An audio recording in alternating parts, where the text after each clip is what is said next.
Gentlemen, are you ready for Jehovah's return? And you're like, girl, what the fuck? Hi, Madison. Are you ready for Jehovah's return? You don't want to be in you don't want to be in Jehovah. Jehovah ain't beating you. Well, are you ready for his return? Hey, somebody said that Pilate told the Pilate pressed, what did it say? Oh, the comments left. It said somebody he pressed.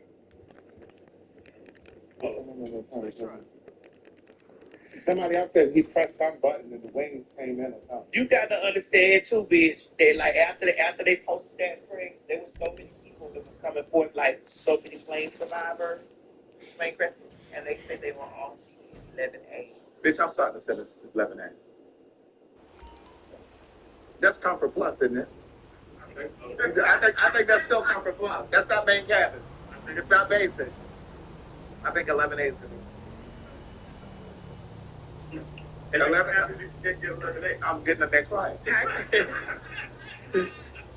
Well, I usually sit in the A section anyway. I thought, hi, Craig. Now, I wonder if 11A is a window or an aisle.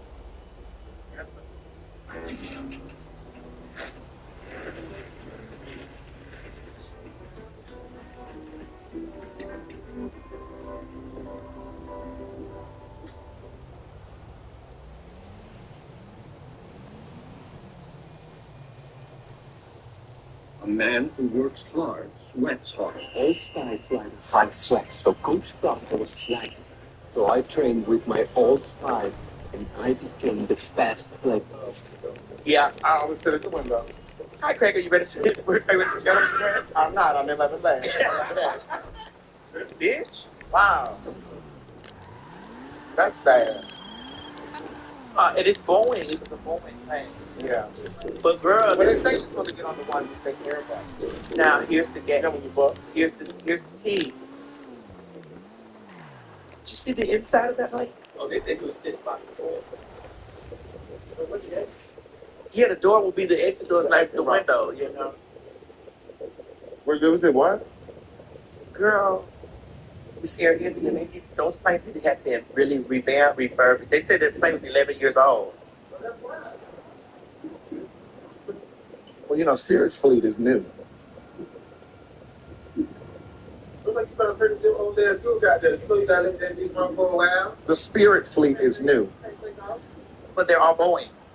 Right. Now, they say you should get on the one that say Airbus.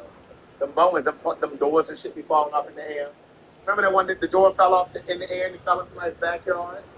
That was like last year or something. Y'all don't remember that? Girl, what sheep will you see? Oh. The Boeing is the one that has like the whistleblowers. It was on its way from India to London. When they had all these class action lawsuits against Boeing for faulty parts, not cutting corners, not really doing what they're supposed to do in the manufacturing and mechanics of it. And they had whistleblowers that were coming forward to report this shit, and the whistleblowers were ending up dead.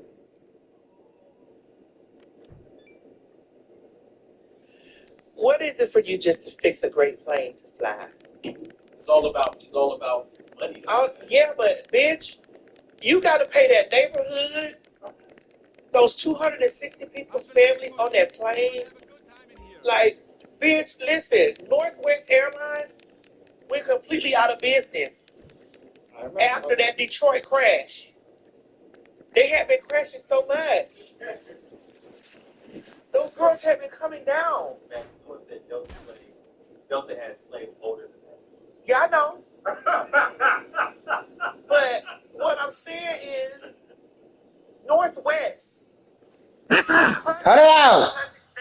They would go up and they would come down just as quick, tearing neighborhoods up. Those people could not take another crash. That last crash took them out. That's it, girl. We can't keep paying. Girl, we pay every family. Cut it out! We were talking to somebody and they said that their daughter was in the vicinity of where the plane crashed in that neighborhood. I don't remember. I don't remember that. I don't remember. It was one where the plane crashed and then it It crashed into a neighborhood, but then you could see it throughout the whole city. Listen, oh, that was recent. Wasn't that like in Pennsylvania somewhere? Where was that crash? That was in Philly, right? It was in Philly, right?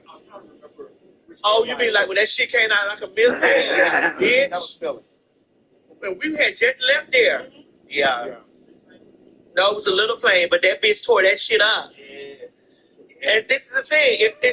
Here's the thing you got to understand. When it's the time for you to go, you could be either in the plane or on the ground. Because those people were minding their business. That plane took off and took that place out. They got hit by Air India. Bitch, they were in the, that's what I'm saying. You in your house making coffee, bitch, and a plane come to the... Right. Bitch, when I'm driving by the airport, bitch, and I see them planes coming in, like living by the airport too. Bitch, when I'm driving past the airport and I see the planes coming in low, bitch, I just slow it down like, bitch, let me see what you about to do. No, what I'm saying is, I always thought about like the plane just coming down, like you at home, just random. Like, you know what I'm saying? You in your kitchen. Because you always see the planes passing. Right. You always see them flying in the air. Well, I done told y'all before. Like, there's a story of a lady who lived over here in Decatur. This happened several years ago. She was minding her business, and she fell asleep in her reclining chair, in the living room, and a tree fell on her house and killed her. Now, what they reported was if she had gotten up and went to bed in her bedroom, she wouldn't have died. Because the tree, it wasn't in the line of the tree falling. But that just goes to show you, when it's your time, it's your time. You can't escape that. You can't outrun it. And somebody in the comments just said, well, this whole summer I'm taking road trip. Angie Stone, road trip. Because of the plane crash, that's what she decided she wanted to drive. Right. So it's like you can't escape death. I mean, that's why you live in the moment. You do you know what I mean? Like, you live your best life and you make the best of it. You be good to people. But it's just the fact of the matter that those girls was in their house watching television. Girl. And this plane, like, it came down in 30 seconds. It went up and came down. Murdered it. That's because how quickly did Aaliyah's plane come down? Her plane came down quick, too. Yeah, it did. I think it was like a minute. I think they said it didn't even go, like... It didn't even reach a certain altitude. Hold on. Let me see if I can Google it. Aaliyah plane crash time. Oh, that's in the roof of their house. This is in the neighborhood. That bitch came down in the neighborhood. Bitch! Bitch, that wheel. Look at that wheel. Bitch, look at the back of that hole. Right. This is small back. That's small back. You see the back of that bitch in the building? That bitch is in the wall. It's like, girl. That's crazy. You in the shower, girl, in the plane. She just stopped there. I'm not trying to be funny. But girl, you in the shower, taking the shower, and the plane just popped off. As long as it's instant, bitch. I just don't need to know. I don't need to know. Take me out of here instantly. All they see is the nigga body with sun. When they show up, I'm already soaked up, laying on the floor. I don't listen. I do not want to be caught up behind jet fuel. But you know that shit is. That's explosive. Not everybody died during the crash. No. It's the explosion too. So there are people. Because I think there was one where they died in the crash.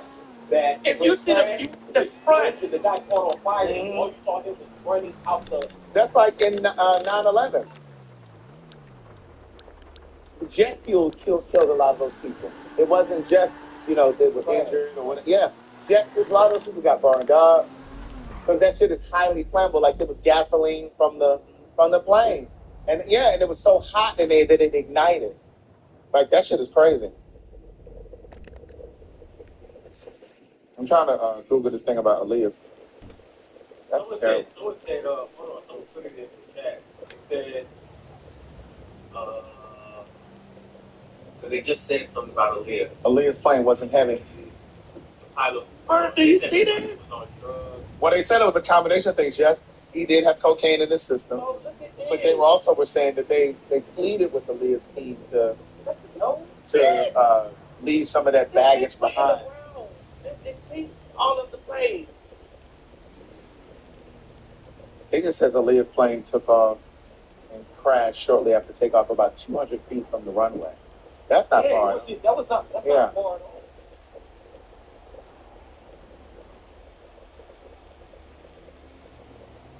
That is so scary. Why is this stuff in these people's house like this? That's a mess. Why is it in these people's houses? It's in these people's houses. I can't do it. Or maybe you in the hotel room, you like, that plane get mighty close. First of all, you're going to hear it. You are. And you can feel that. Right. You hear that vibration, feel that vibration. You sure the first part you be trying to figure it out. Bro, is that plane coming to this window? Right. You know, it's like, what's that Netflix movie when all the electronics went out and then the shit just kept coming to show leave the world behind. Leave the world behind. Just like that. They got a team to learn that shit. And some of that stuff never comes up. And then you gotta remember that breakage and shit, metal and shit, sometimes they get hurt, sometimes they try to recover that shit.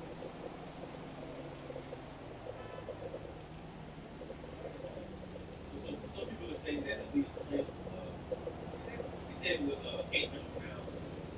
Yes, they talked about that. They did say that there was cocaine was in the pilot's system, but they said that there was too much weight on the plane. And here's the thing: when that happened, one of my friends said to me years ago, and he said, celebrities. These are his words. Celebrities aren't used to being told no or having to accept no. You know what I'm saying? Because you're famous, you're a star, you're rich, a lot of times. You're famous, that means you're rich. But a lot of times they don't know how to accept no. And he said, I wonder if, because in the reports it was saying that our team was like, no, we need all of this stuff. It has to get on the plane, da da da. But he was saying that what if those pilots were really trying to say to them, listen, some of this stuff can't go. It has to go on the next plane. But because you're a celebrity, and I'm not saying that it was Aaliyah who said it. It could have been her team or whatever. But because, you're not used to being or having to accept no, it's like the team could have been like, oh no, we need this stuff now. But yeah, it's unfortunate. She was afraid to fly. She was afraid to fly because I just watched something. I think it was because BET was doing this. They were following her because then she was filming Rock the Boat. She was filming Rock the Boat, and so they were filming her. And I'll never forget. It was a clip with her and her brother, and her brother was saying, yeah, she's really afraid. She was like, yeah, I'm really afraid of planes. Like I remember them getting on a plane. And then in that same BET thing, I remember there was a guy who worked on the project. I don't remember his name. But he was saying that when they were shooting that scene, when she's under the water, remember she's under the water going like this, he said that she couldn't swim. And they kept trying to get that same shot of her underwater. Because she kept trying to come up, they were like, no, we just need you to go down just a little bit longer. But she couldn't swim. And they said she looked too panicked in her face every time they got that shot. So he asked her to do it again. And she went under there and he finally got the shot that they needed, which you see in the video, the Rock and Roll video. But this man who works for BET said he can only imagine what she was thinking and what her facial expression looked like once she realized that plane was going down. He said because he still had that image of her face being afraid under the water. And so he's imagining that she looked that same way when she realized that the plane was going down. But it was just, he said she had all this beautiful long hair. They said that her hair was burned. And it was just awful. And then I remember Fatima, the choreographer, she and someone else that was on that team, I don't know if it was a makeup artist or what his role was, but they were out there and they went over to the bodies. And he said, one of the guys said he prayed next to their bodies. And some of them were still strapped in the seatbelts. And some of them weren't because, of course, it was a crash. And but, yeah. I didn't say whether or not she was awake or not. Will you calm down and follow the story? Y'all so busy trying to correct me. I'm telling you what the guy said when she was filming the video. And he was just saying that he imagines that I'm not saying that that's what happened. Nobody was on the plane when it happened except the people who died. EasyCater is your soup to nuts tech platform for ordering food for your workplace. Yummy. Right. Jesus Christ. Right. But he was just simply saying he imagined that she probably was in terror because he had seen it when she was on the Not in terror, bitch. Not in terror. And then when I watched the movie Queen of the Dam, because that came out after, right right? after, her brother had to finish doing her parts, and they had to use his voice. Oh, I never knew that. Yeah, he had to finish doing her parts, like do the last of the parts. And then when I watched it, it's so sad. I remember pulling over in the car. That's one of the ones that stopped me too. That's one of the few people that I cried about. Like I pulled over in the car and I just cried. Like when it happened. And I remember them talking about but then I watched Queen of the Dam, and I watched it at the movies. I went to the movies to see it, and the part when she died at the end of Queen of the Dam, that shit made me cry. Yeah. Because I watched how like her body was burned. Yeah. In the Queen of the Dam. And it made you think about the plane crash. That shit made me cry. Yeah. I was like, oh my God. Why do you think you cried when you found out that she died in the plane crash? I don't know why. She's during that era, like Brandy. Yeah. It was Brandy, Monica, Aaliyah. Yeah. It was. And so I grew up during that era, like Brandy, Monica, Aaliyah. I cried when Whitney died. Bitch, I saw Whitney die. I didn't cry when either one of them died, but they both like convicted me. Like I was still for a minute. I was the same way with Angie Stone. I didn't cry, but it just made me pause. It was just like, damn. Bitch, I ain't even gonna front. I cried when Diana. Bitch, Princess Diana died. I was in college when she died. I remember us all watching it. I was so wrecked. I was wrecked when Princess Diana died. And I don't even know these people. Right. But that shit made me. And I didn't cry with her either. I never cried with a celebrity dying. I remember we were eating at me and Miss E was sitting in the restaurant when Michael died. With Michael Jackson. It was that place I like to go.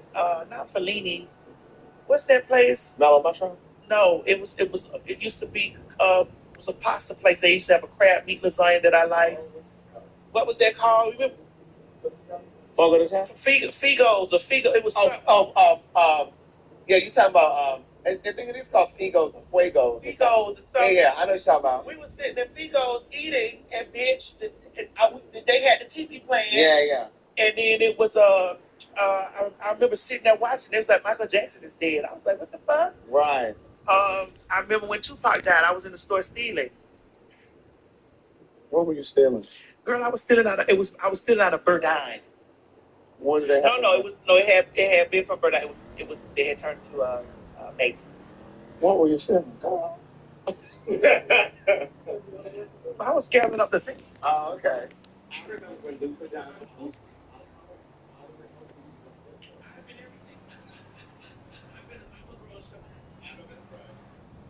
New Orleans and Essence Festival.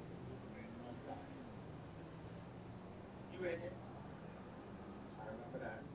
But again, it's like when Princess died, I want to go back to that. When she died, again, I've never cried when anything died, but it did affect me when she died too, because she really was like the people's princess. You know what I'm saying? Like she really was. Like she didn't come from royalty. So she was just like an everyday person who happened to marry into royalty, and she was always in Africa. She was always in these different African countries doing philanthropy and bringing attention to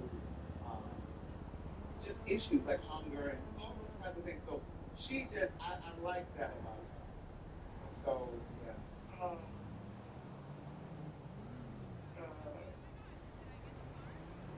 It's just certain friends. That didn't give me hope. Not to say that I was okay with her dying, but no, I'm not okay with nobody dying. But right. Well, yeah, no. Because I was that way with you. That's what happened. The boy fell down. Yeah, she was of the nobility. The boy fell down on his knees. Do you hear me in the stove? When who died? Tupac. He fell down on his knees.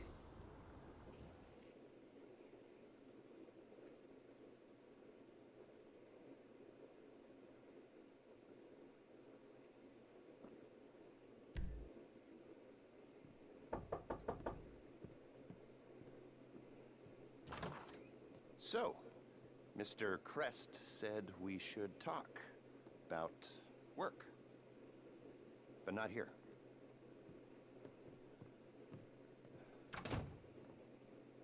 Is there a room in the back or something? Cool, I'll get set up.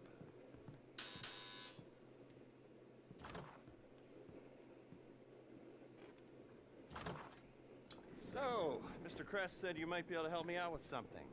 Well, not me, so that's clear. It's not me you're going to be helping. And I want it understood that I am not involved. Just a bystander doing a favor. And this is not an offer of employment so much as an opportunity. And, well, anyway, that's just getting a bit technical. But the point is, sometimes our fair and legal justice system makes mistakes. And this is one such time. Here he is, Professor Maxim Rashkovsky. You know the professor? Used to be head of research for the Army. 3 doctorates. Overconfident polymath, vain sociopath, tedious egomaniac, control freak, geneticist, weapons development, engineer, car nut, but definitely not a people person. Accused of espionage along with everything else? You don't remember? Well, lucky you. Exceedingly vain and self-absorbed man, brilliant at everything he does, yada yada yada, makes you want to puke. He's a goddamn traitor. I mean, he's a rat, but he pays. Incarcerated for a crime he did commit, but, well, let's just say money talks and he's going to walk. So, we got a few things to get ready, all pretty straightforward. Do them one at a time, but any way you like. Standard op for a gov-fact breakout, if you know what I mean. Rad. All right, first thing's a plane. Then we got a bus, and then, well, 2 things. We got the inmate transfer schedule and Rashkovsky's car. More on that later. Let me show you. We need a plane to get the professor out of the country. It's currently being used to traffic drugs by a transnational street gang, the Vagos. The bus. Need a standard Bolingbrook transport vehicle. The least traffic is on the route from Paleto Bay. All right? That's where you're going to be able to get a hold of one. You can get a hard copy of the inmate transit schedule at the LSPD's Mission Row station. Go in unarmed, play it cool, you might not have a problem. That's a 2-person job, max. The other 2-hander is our guy's prize Casco. We believe it's about to be shipped to Korea by a luxury car theft ring. Okay, Mr. Crest said you guys are at least semi-competent, so, well, Professor Rashkovsky pays well.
Bitch, I was right next to him stealing this motherfucking goddamn ride. I was boosting these Nautica clothes. Oh. Then Kobe Bryant, bitch, I was still across. Bitch, it was that day. It was a day and night. Bitch, I was a day and night girl. So, bitch, when the boy fell on his knees next to me, I was like, oh, Customizing. Hey, man.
Save with Liberty Mutual. So you only pay for what you need. When your question is actually a bunch of questions.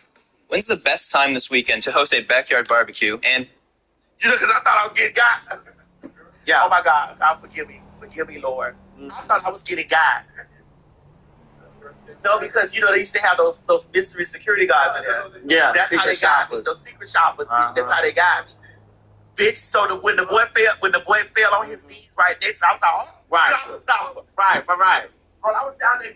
Okay, gathering. I was gathering from the bottom. And they went, oh, I said, oh, like, you know. And then it's like, they got 2 miles. I said, oh, no.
all that I have.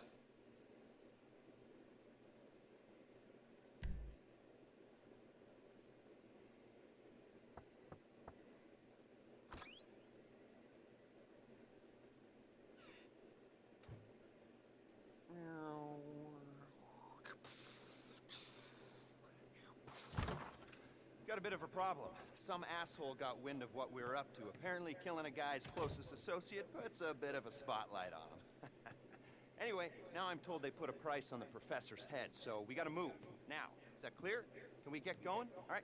And remember, the professor's paying you, not me. Not me at all. So keep him alive. Based on this inmate transfer schedule, Bolingbroke are expecting a new arrival. One of you is going to intercept the transport, make sure it doesn't get there. 2 of you are going to be taking our prison bus and making your way into the facility in its place. You'll be playing inmate and guard. Stay in character as long as it's useful, then make your way to the rooftops. I'll get on the radio and give you a path to the prof. Meanwhile, the pilot will have picked up the plane and be waiting on the evac in the air.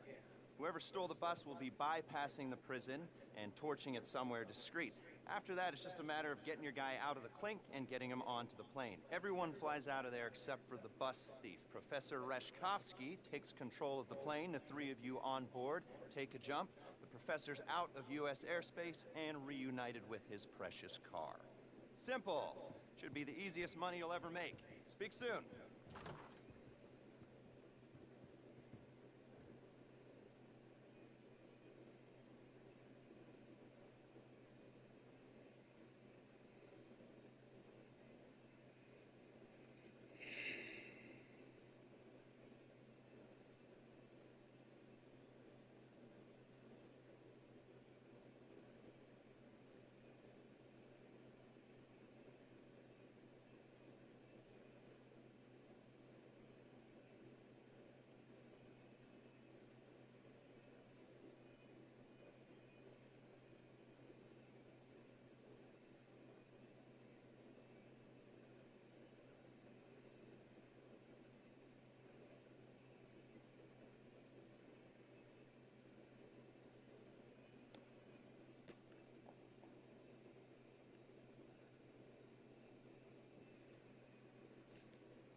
that nigga in the store yelling about it. Oh, they got you.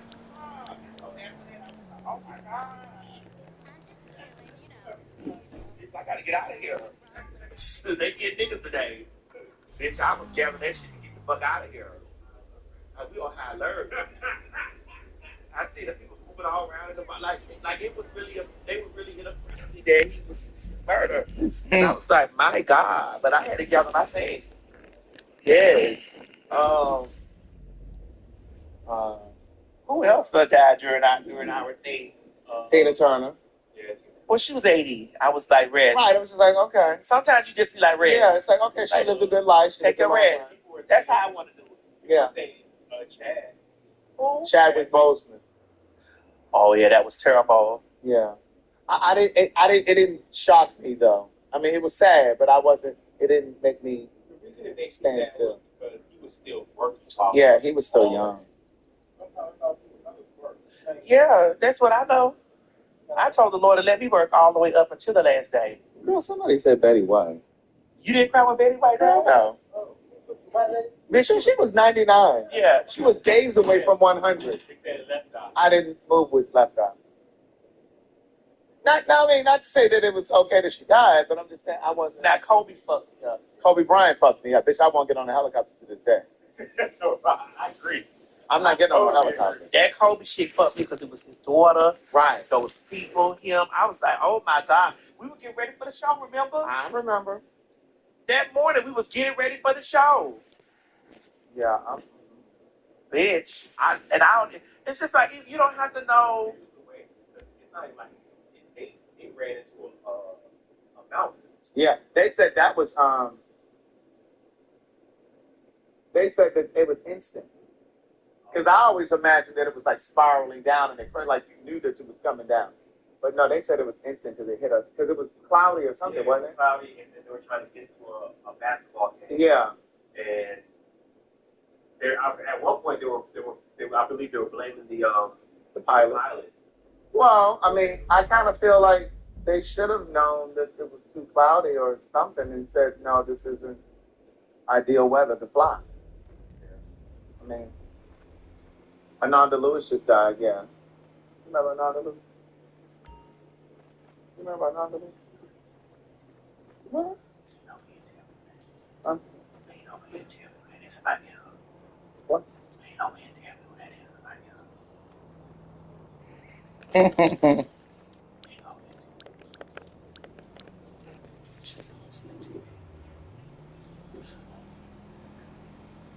She just died the other day. She had cancer. Wow. I think was it breast cancer? I think it was breast cancer. Well, I wasn't alive. That's what I said. Like, girl, we're not that old, Jason. It's Steve. Jason. Stevie Ray, we're not that old. Harriet Tubman. Yeah. You know, I told Madison the other day, it was some black girl on TikTok a couple of weeks ago talking about Harriet Tubman was a fictional character. Well, it's because you asked me. Because right now, this week, I've been going through it on TikTok for a whole bunch. They still talking about that Nene Leakes interview. Right. They still got then somebody done came across my podcast, the Outlaws podcast, which a new episode just dropped yesterday with Simone. Please make sure y'all listen to it and watch it. And we have a clip from it. You got it? Right. Here we go. If you're dark skinned, you gotta chill with the transphobia. Yeah. Because you're first in line. Mm-hmm. Big women. Mm-hmm. If you with the transphobia and you're a bigger woman, you're also going to be subject to it. You gotta stop. You gotta chill. It's going to hurt all of us. It's going to swing on your ass too. And I'm a big bitch too. That's why I was like, I have been called a man You've experienced many times. Yes, many times. Before this too, I've been called. I've been accused. It's all of that. That's why I said all of our oppression is tied together. It's all tied together. So it's very upsetting to me when women of color are church too. I've kept it simple since you all seem pretty simple. In a good way. So everybody started to make straight ahead, low IQ kind of stuff, and you know, like a lot of dark skinned women felt like that I was seeing the dark skinned women saying that dark skinned women look like men. And that's not what I was saying. Like I think sometimes people listen. Craig, what's the term? People listen to respond, or they listen to find. Just like they watch the show and they want to find pieces that's going to offend them. They don't watch the show for enjoyment and entertainment, or they'll take clips. People will take clips out of context, and it'll be rage baiting or whatever. Because you did see in the video, I said dark skinned women. Big women, like we dark skinned women and bigger plus size, not just plus size, big women, like tall, okay, yeah, and bigger, and So there were so many women making big pieces, and everybody talking about, well, it don't happen. I would like to say this: just because it doesn't happen to you doesn't mean it's not happening. Right? There were so many black women or dark skinned women. Oh, look, there we go. I knew somebody was coming. I knew it. What is that? You a man. Don't ban him. Don't ban him yet. You a man, so please stop.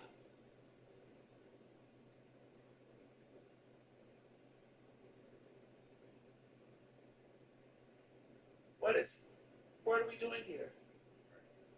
What is, I don't understand. What do we do? Don't ban him yet. Because I'd like to understand where's the anger. What are we doing here?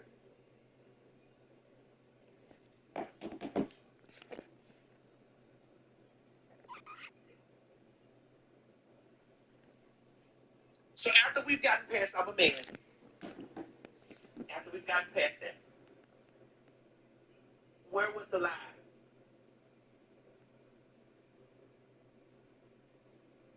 Get past that, I'm a man.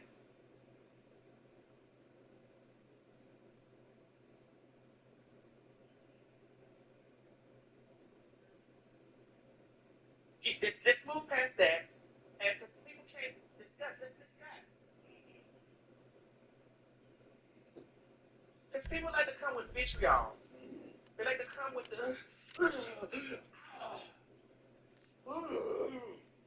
So we're here now. Let us discuss. Oh, here we go. Oh my God, this is crazy. Hey everyone, today I'm here with Google Gemini, and we're going to have some fun with BF3. Let's make some racetracks. I'm going to go for underwater racetrack with dolphins, a fire car with a snorkel. Why not? Oh, here we go. Oh my God, this is crazy. The car is a papaya. Let's make it real crazy. A racetrack. But I think, like I was saying to you yesterday, I think that, especially when it comes to content creators, I think sometimes they create stuff that's going to be salacious so that it can get the views, especially over there on TikTok, because you can make a lot of money on TikTok if people engage you. So whether it's a white person, Real Seductive said, explain. Real RILL Seductive said, can you explain? Because I don't understand the dark skin color. Okay. So, can you ask a lot of your other dark skinned sisters or brothers who have also followed up with this and said, hey, I've been the dark.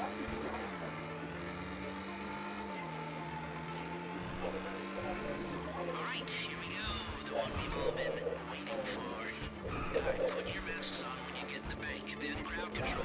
You're on crowd control. You get in their faces, shout at them, shoot near them if you have to. Just try not to kill them. I knew that wouldn't be cool. Demolitions, hacker, your first job's to subdue the guards. Again, try and when I said that in Marina, William, she's a darker woman. She's not dark, she is a darker woman. suppressors. Use them wisely.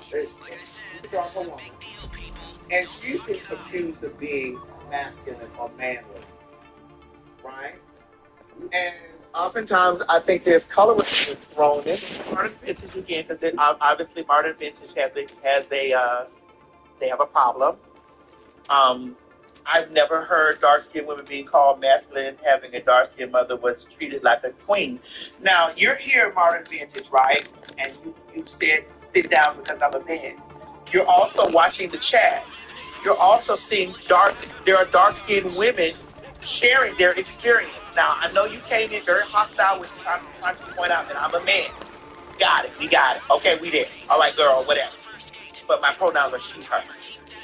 When we're having a sensible conversation. you see the women, the dark-skinned women, in the comments saying that this is their experience. What is the aggression towards me? Mm-hmm. Is it because I was born male and I'm a transgender woman and I'm pointing out the intersectionality of colorism, misogyny, and transphobia in the same areas? Is it because of the intersection that you don't want to pay attention, and because your dark-skinned mother was treated like a queen?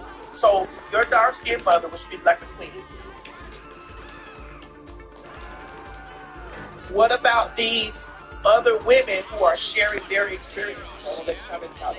What about these other women who are sharing their experiences and saying, this has happened to me? What about these women who are now sitting in the comment section that is right here in this thread, and they are sharing their experiences? How do you navigate around their experience? Do you tell them, well, it didn't happen to my mother, So it's not happening at all. What you're experiencing there. And then part of it, what I said to you before, is because of it's the messenger. They don't want to hear from you. Well, I'd like to get this. They have the floor. Writers terminology, right? No one ever said anything about masculine.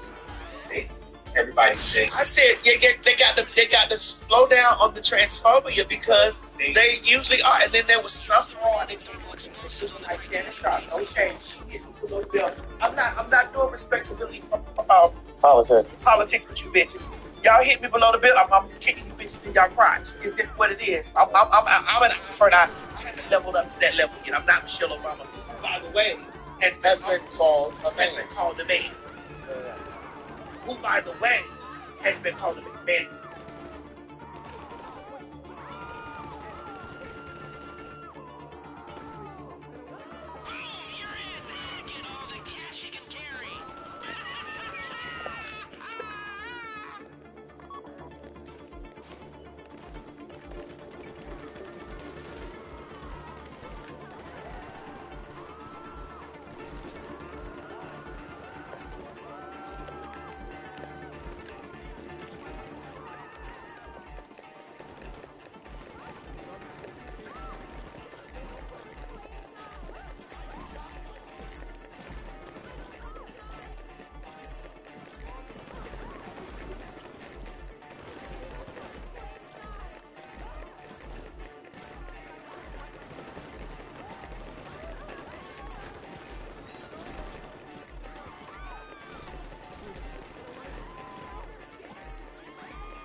To this day. And so I'm not, this bitch came on here and she gave very much so, she gave very Shannon Sharp. I know that she would immediately experience transphobia because I know that she may think that she's all puss because she has puss, but it definitely gives grit. There are girls that are flocking, there are women that are flocking, that are bricking. I'm sorry that it didn't. It's a wonderful thing that it didn't happen to your mom. We appreciate your mom for being a very beautiful, dark-skinned woman that has never experienced that. Great. But even if she wasn't experiencing transphobia, I'm sure she experienced colorism, especially for black people, because that is a thing in our community. And so, you know, the lady that was on that, let me ask you this so y'all can look for yourself. Because I don't want to read her without y'all seeing it, without y'all seeing it for yourself.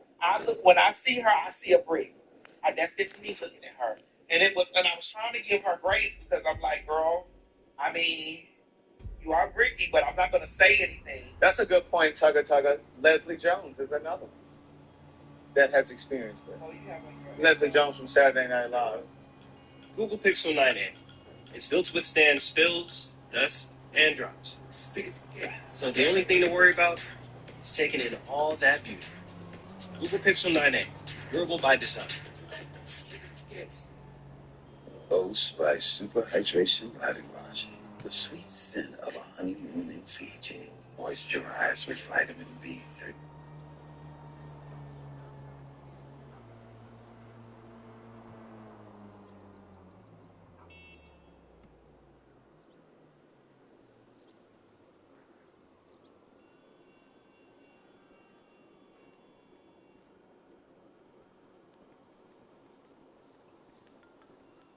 Hey, hear what she said? I couldn't believe it. She's insane. No way. Hello? See you soon. Yeah, you got that thing?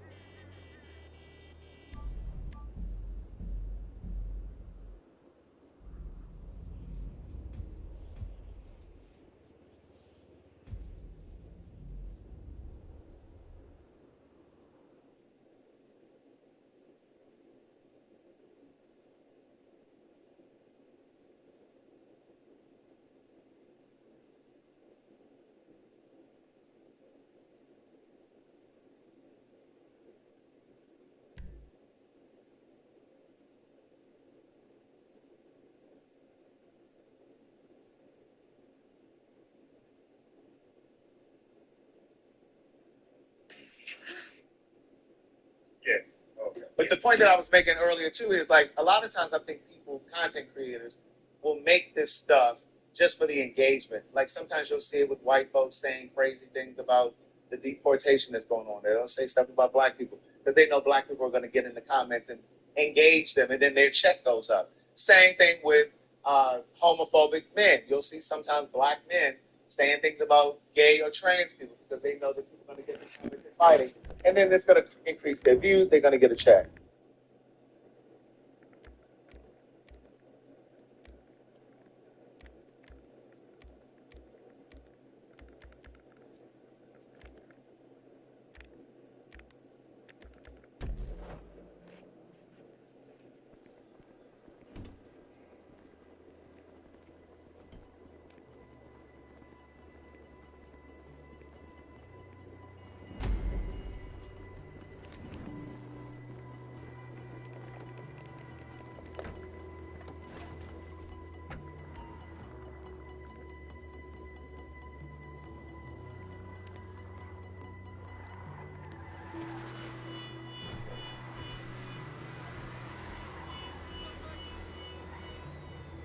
Okay, we're gonna get this equipment. First up, you gotta collect the van from outside my garment factory.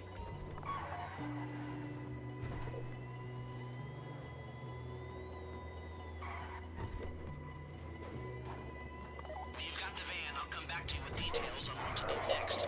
You see, I've split a larger task up into a series of smaller, easily achievable goals. Got that from a management book. Does it make you like me more? Do you feel like you're working more effectively? At least you're not thinking about having to kill people. Damn it, I bet that's all you're thinking about now.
right, get over to the alley off Vinewood.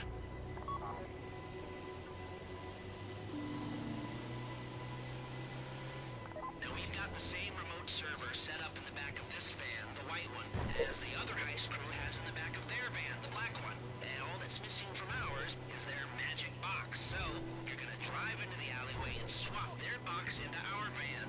Then the decoys will get into the black van, which is now empty, and drive off, making any heist crew that shows up think they've been robbed. The driver lets this heist crew chase the black van, waits until it's clear, and brings the equipment in our white van to Paige. That complicated enough for you? Hmm? Good.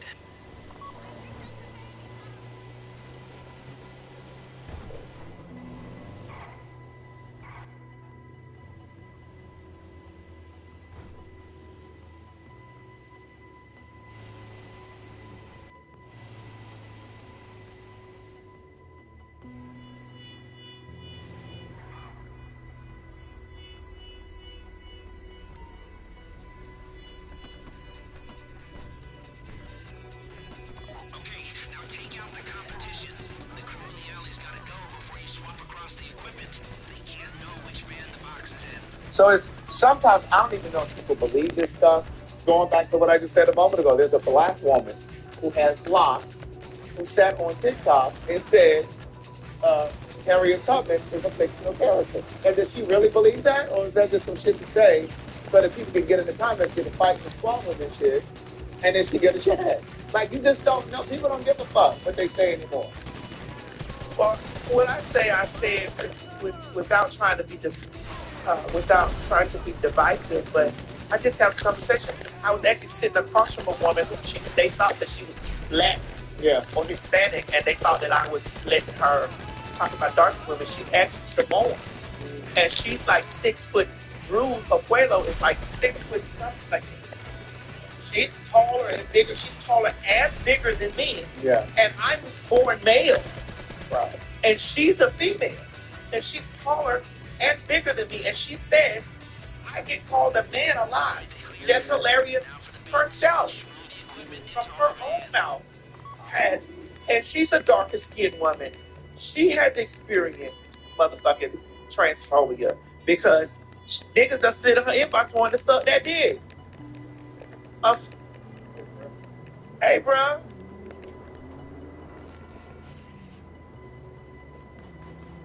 Now here we go. Now she respected. Now here was this broad just jumped up because this is like, I gotta get into this. She already felt some type of way about me from the Nene Leaks video. I'm like, oh God, had these. Before you play, look at that comment right there. I'm a dark-skinned woman. I be around straight men that say dark-skinned women look rough.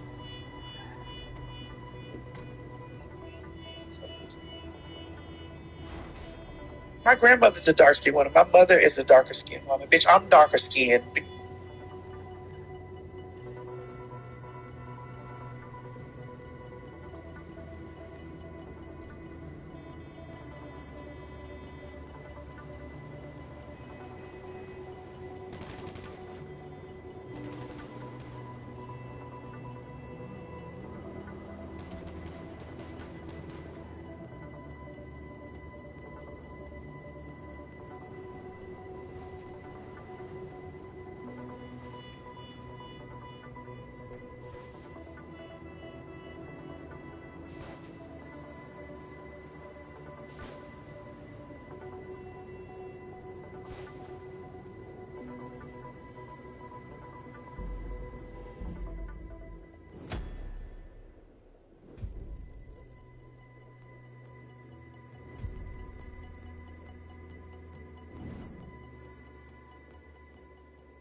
server set up in the back of this van, the white one, as the other heist crew has in the back of their van, the black one. And all that's missing from ours is their magic box. So, you're gonna drive into the alleyway and swap their box into our van.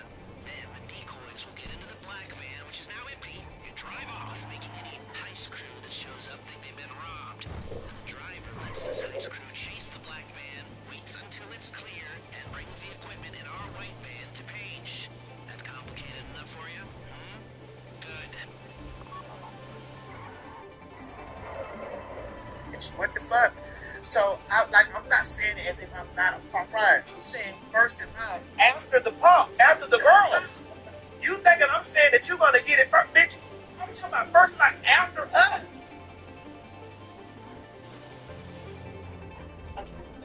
Yeah. All right, take the comment down and play homegirl. Take the comment down and play homegirl. Easycater is your soup to nuts tech platform for ordering food for your workplace. Yummy. Now with Cox Internet and Mobile, the price of your plan won't go up for 3 years, guaranteed. So T.S. Madison says, if you're a dark-skinned woman, you have to chill on the transphobia because we are the first in line. Run, please. You said a whole bunch of stuff. First of all, I'm not transphobic. I just don't make the truth a lie. I know all too well about cognitive dissonance. And what you won't do is have me calling you something that you're not. But please explain to me what are dark-skinned women first in line for? I'll wait, bro. I can't believe that you all sit up here and let him gaslight y'all. That is sad. She sounds slow. Well, the sounding slow, the moving slow, the being slow, which you can see, but That bottom rung. on the bottom row, Made me think about Billy Porter. the thing is, like, I could really dissect and read her down to the floor if I chose to. But listen, I'm sorry, I'm not trying to be funny. But ma'am, you certainly, ma'am, you have a lot of more bro tees than me. Well, she do. She does. And even though the people know that, well, she's a real woman, and okay, great. There might be instances where you may have to prove that. There might be instances, ma'am, where you may have to prove that.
somebody may tiptoe through it and be like, Mm-hmm. I know that you know that you have a vagina. I know that you know that you have a vagina. I know that the people around you know that you're someone's daughter or someone's sister, someone's niece. But sometimes when you tiptoe out here in the real world, in reality, girl, you've gotten outside of that circle, that bubble that you're in, girl, there's somebody, because these people in the comments are going to say that you're a brick. And not just because they're my fans. You don't give, by European standards. Mm-hmm. This is all I'm saying. Your features are a bit more stronger. We know that you look more like your father. I can tell. And I'm not shading her, but we know that we can see that you look very much more closer to your father. Let's play it again. Let her call me bruh. Okay, I'd like to get a good look. I need to get a good look. So T.S. Madison says, if you're a dark-skinned woman, you have to chill on the transphobia because we are the first in line. Bruh, please. You said a whole bunch of nothing. First of all, I'm not transphobic. I just don't make the truth a lie. I know all too well about cognitive dissonance. And what you won't do is have me calling you something that you're not. But please explain to me what are dark-skinned women first in line for? I'll wait, bruh. I can't believe that you all sit up here and let him gaslight y'all. That is sad. I just won't make the truth a lie. Meaning that she's not going to use she and her with me. Meaning that I'm not going to she and her. Well, it seemed like it would make more sense if I would not to make a lie the truth. That didn't even make sense to me. Well, you know, she said enough for the people to get up and like, yeah, without telling her the truth. Ma'am, you look very close to your father, Earl. Yeah, you it's very Odell. Very. Roydale. Very Roydale. No, sorry. Roydale.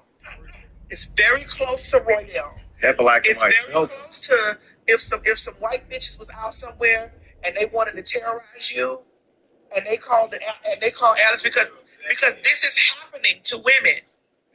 This is happening to biological women, that these people are being shady and they're calling the police on them. They're calling the police on them in the women's room.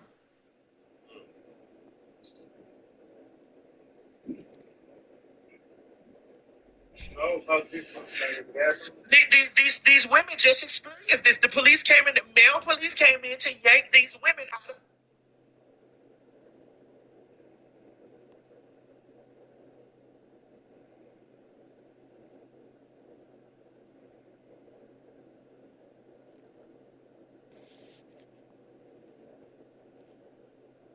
the bathroom because somebody thought that they looked like men. And they were female. So again, it's not like I'm speaking into the air and stuff. You just don't want to hear it from me.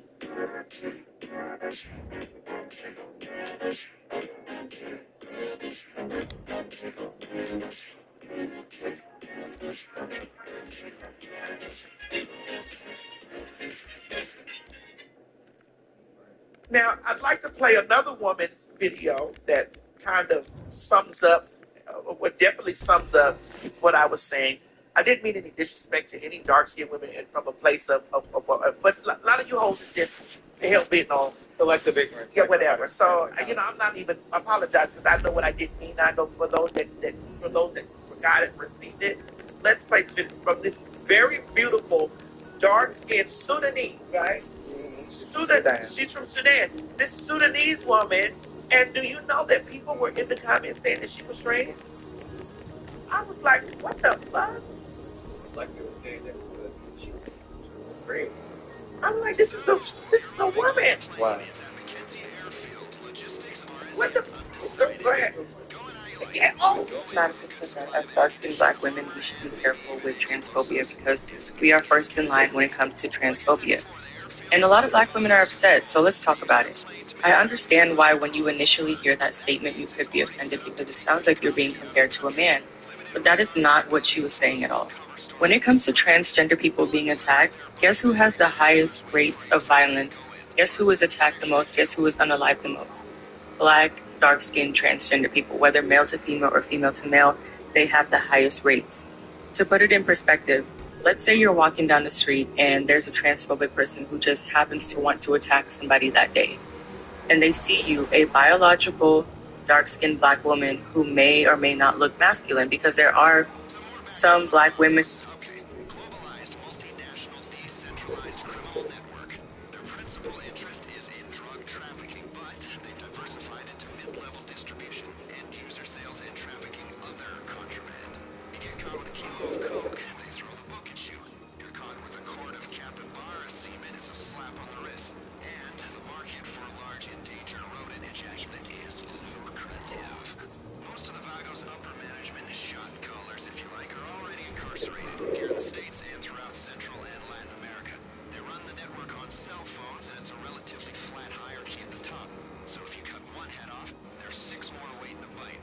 Not that I want to dismantle any criminal networks. As you know, I'm a criminal myself. I just like to do my homework. Criminal homework. The prison angle's gonna help us sell our raid on Bolingbroke. It's not something that they would do, but it's the kind of thing the authorities believe that they would do, which is all that really matters. You get me? Okay. Media is reporting several people were injured at the National Police headquarters, and another strike hit near a repressive facility in Tehran. Iran's supreme leader is vowing his country will never surrender. America's involvement in this matter will be 100% at their loss. The loss they receive will probably be much more than the damage Iran will bear. CNN senior international correspondent Fred Pleitgen is the first Western journalist to enter Iran since the conflict began. He filed this report late Wednesday. We've been both hearing and seeing anti-aircraft fire in the skies over Tehran. Also, some pretty loud thuds could be heard as well. It's unclear whether or not those are possible airstrikes or maybe interceptions by the air defense forces here. But one thing that is clear going through the streets of Tehran is that they are pretty empty, and most of the shops are also closed. As we were driving into the city, we did see a decent amount of traffic going in the other direction, trying to get out of town, and we know that a lot of people have left town since the Israeli airstrikes began here. But at the same time, the traffic was still somewhat flowing.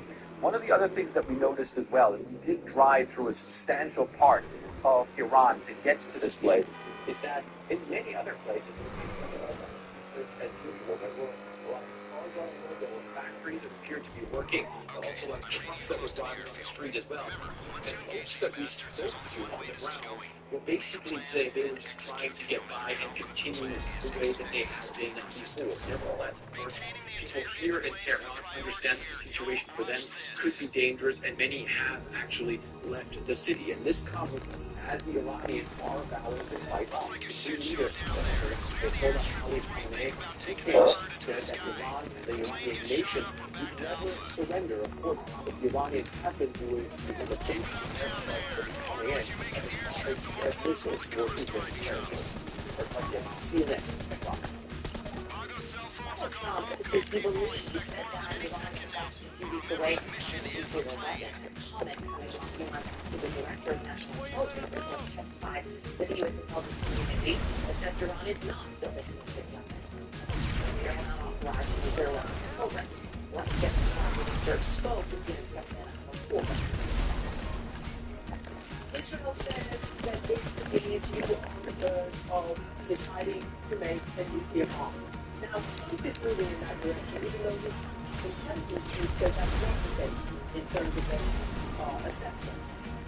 But do you think that this clear attack on all of your facilities and your conventional weapons, if you would survive, will Iran decide to become a nuclear weapon state? The original that is for sure. This is the point that I made from the sun. The other one is that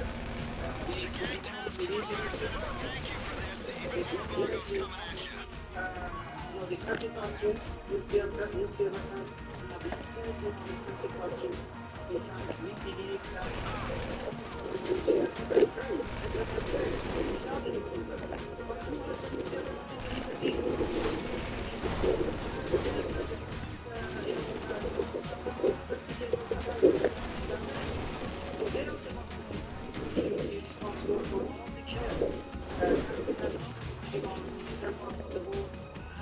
that is also desire for achieving nuclear. My next guest is a nuclear expert, area visionary, senior research associate at Harvard Kennedy School of Health Center. It's good to have you with us. I think first, if you're just on what we've heard there from the deputy foreign minister saying to my colleague Christian Allen very clearly, quote, we do not believe in nuclear weapons, talking about Iran. That. Well, it's very difficult to corroborate that or put it together with the fact that Iran has amassed about 400 kilograms of uranium enriched to 60%. I mean, no civilian nuclear program requires that kind of with uranium enriched to this level. So certainly Iran does have a nuclear weapon vision. But equally, the statements that Iran is just a couple of weeks away from home could be very misleading. Iran might be able to develop enough missile material, nuclear material, enough for a nuclear weapon. But there's still a long process from that to actually having a deliverable nuclear weapon. Well, to your point, we are hearing, frankly, conflicting statements, right? You have the head of the IAEA saying that there's no proof there was an effort, right, in the moment here to move it into a nuclear weapon. There's some saying he believes they were weeks away. We have heard similar from Prime Minister Netanyahu, frankly, for years. How does one assess where we are in this moment, and I guess at the same time also ensure that this doesn't become what we saw with going into Iraq, weapons of mass destruction? We're starting to hear more about that certainly in the United States. It's not turn into what we saw 20 plus years ago. Right, I think that's strikingly, we're in these similar situations.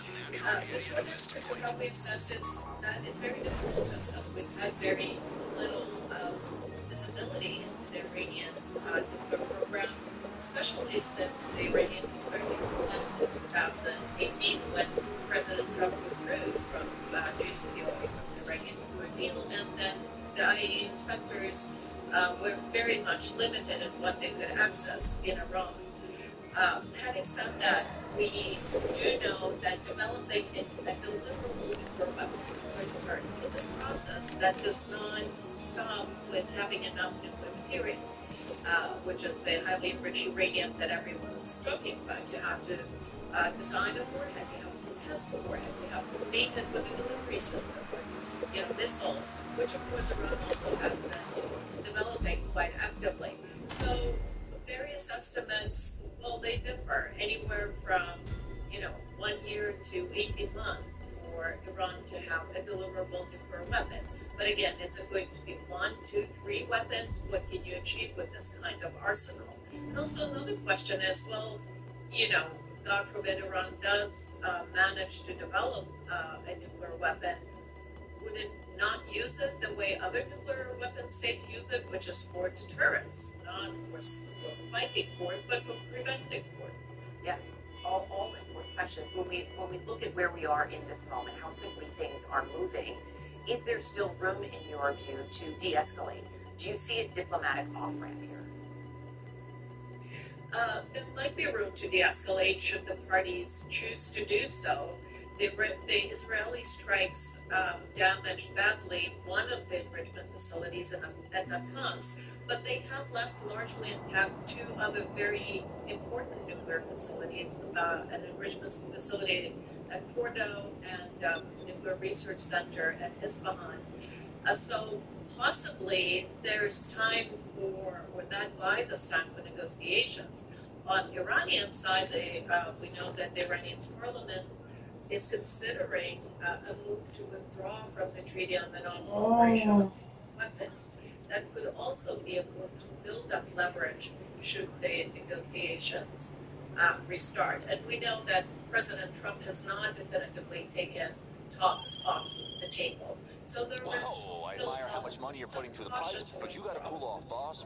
We need to keep the Hold on books to that, balanced, Mariah. or we'll have the IRS sniffing around. People asking questions. Just take a sec, wash a few President cars, Trump get a little weighs wet. U.S. Then we can go back to involvement what we in do strikes best. on Iran. Experts say it's those massive bunker buster bombs that would likely be one of the only weapons capable of destroying that Fordo-Iranian nuclear facility we've talked so much about in the past few days. Those bombs are 30,000 pounds. It's the GBU-57, which is known as the bunker buster. It contains some 6,000 pounds of high explosives. The U.S. Air Force says it is designed for destroying weapons located in well-protected facilities. But some experts say even this bomb may not actually be able to penetrate Iran's Fordo fuel enrichment plant. We know it's carved into a mountain and it sends deep underground. Just how deep? Well, that's part of the question. Joining me now, attorney and retired Major General Mark McCarley, who is joining us from Glendale, California at this hour. So it's good to have you back tonight. When we look at where things stand, I was struck by some comments earlier from General Wesley Clark here on CNN, talking about what we do and what we don't know and the risks going in. It's still not clear just how many of these bunker bombs, for example, may be needed to achieve that goal, which is destroying this site.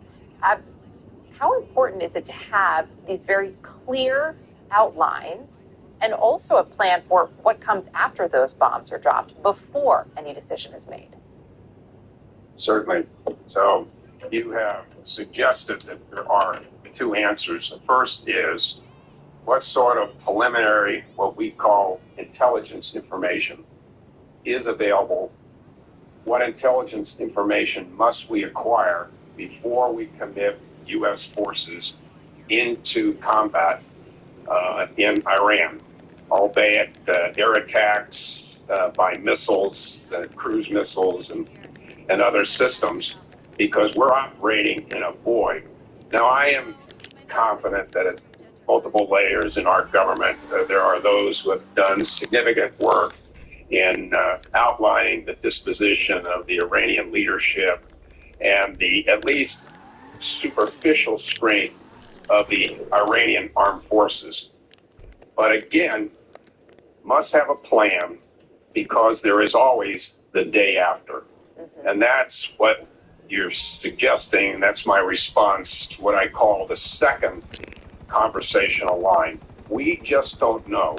And in the last couple of engagements, all of us can remember, whether it's Iraq or others, we went in confident of success. Remember the statement, mission accomplished, after a couple of weeks of bombing, and we were all happy. And in fact, we toppled Saddam Hussein. About a month later, we had the Mujahideen,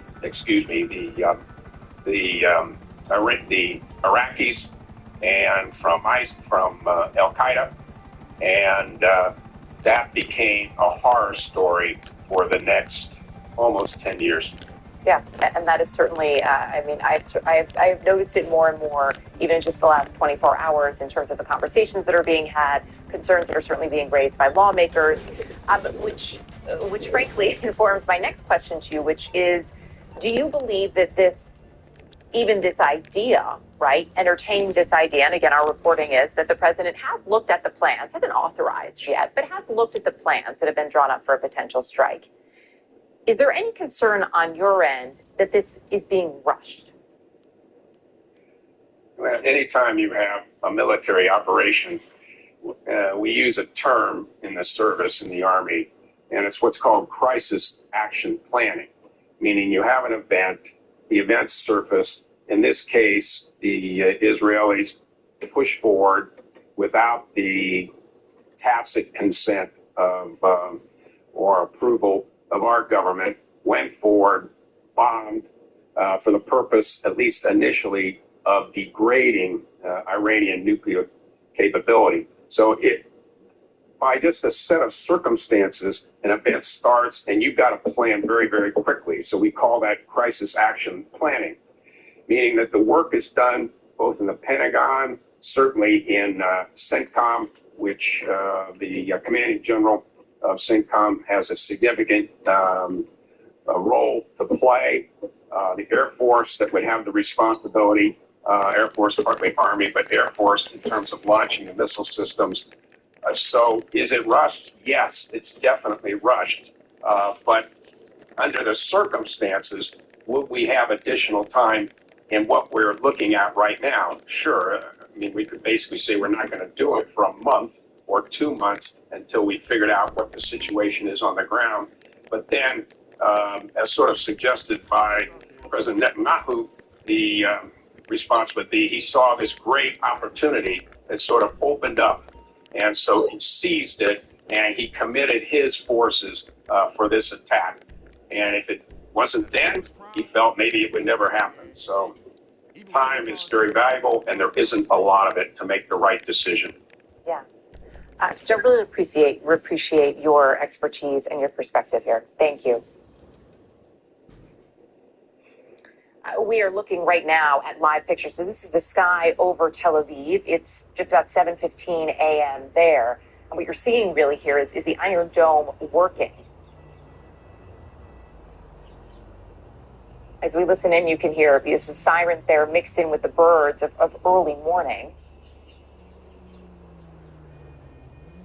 And again, these live pictures here of the skies over Tel Aviv at this hour. Evidence, we're told, that the Iron Dome is in fact working. 7:15 in the morning there. It is 7:45 in Iran. We are going to continue to follow those developments, of course, as we see as the sun comes up, as this now enters its 7th day. We are also hearing from more world leaders, including French President Emmanuel Macron, who is now pushing again for diplomacy to end the Israel-Iran conflict, calling, in fact, for a return to negotiations over Iran's nuclear program. And in that call, he cited specifically concerns about what he references Israel's wide-ranging strikes in Tehran and the growing number of civilian victims on both sides. In fact, he convened France's Defense and National Security Council to discuss that issue Wednesday. And the French foreign minister is now working with European partners on a negotiated proposal to end that fighting. That, of course, according to a statement from the Élysée Palace. Meantime, Israel's prime minister is urging Iranians to stand up against the current regime. So far, though, there also seems to be a fair amount of anger directed at Israel amid this conflict. We'll take a closer look at what is actually being said, what is happening on the ground inside Iran just ahead.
We're a great volunteer mom with 4 boys who make a lot of dirty clothes. I dread lifting those heavy detergent containers and the big mess they make. Well, check out my latest life hack. Happy Hour laundry sheets. They're lightweight, compact, and mess-free. Just pull one out and drop it in. No more pouring or measuring. All you need is 1 sheet for the entire load, the same as this whole cup of detergent. The secret is a powerful cleaning formulation embedded in the fibers. The whole sheet quickly dissolves in water. Watch this. I'll put a sheet in. It works in hot or cold water. See how fast it dissolves? Look at this stain. There's no wasting time with pre-treaters because Happy Hour has a built-in stain remover that breaks up stains fast. The formula has a color protector. Plus, it's hypoallergenic and perfect for sensitive skin. And it's eco eco-friendly, so plastic containers like this won't end up in landfills. But it's still a powerful stain fighter and works in all types of washing machines. This shirt was stained with cherry juice. I'll place one sheet on top and add water. In just seconds, the stain is gone. Check out what people said outside a grocery store. These are so heavy to lug around. I would love light sheets like these. These box 60 loads and it can fit in my purse. That's crazy. Doing laundry just got a lot easier. Where can I get some of these? It's time to lighten the load so you can start happy hour sooner. Call or go online now to get happy hour laundry sheets. Enough for 120 loads for just $14.99 with free shipping. That's right. Call now or go to our website and get a full month of happy hour for 50% off our regular price. Happy hour ships right from the USA. And I guarantee happy hour laundry sheets will make laundry days easier or you'll get your money back. Call or go online to get yours today. Call 1-800-960-9570 or go online to buyhappyhour.com. So call 1-800-960-9570 or go to buyhappyhour.com.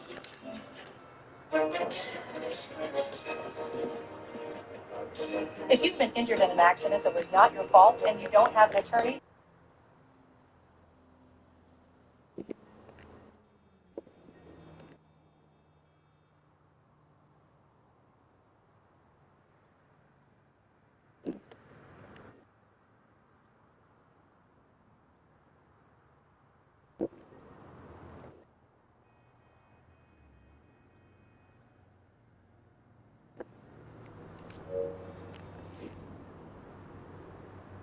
Well, Paula, we're seeing calls from all types of accidents today.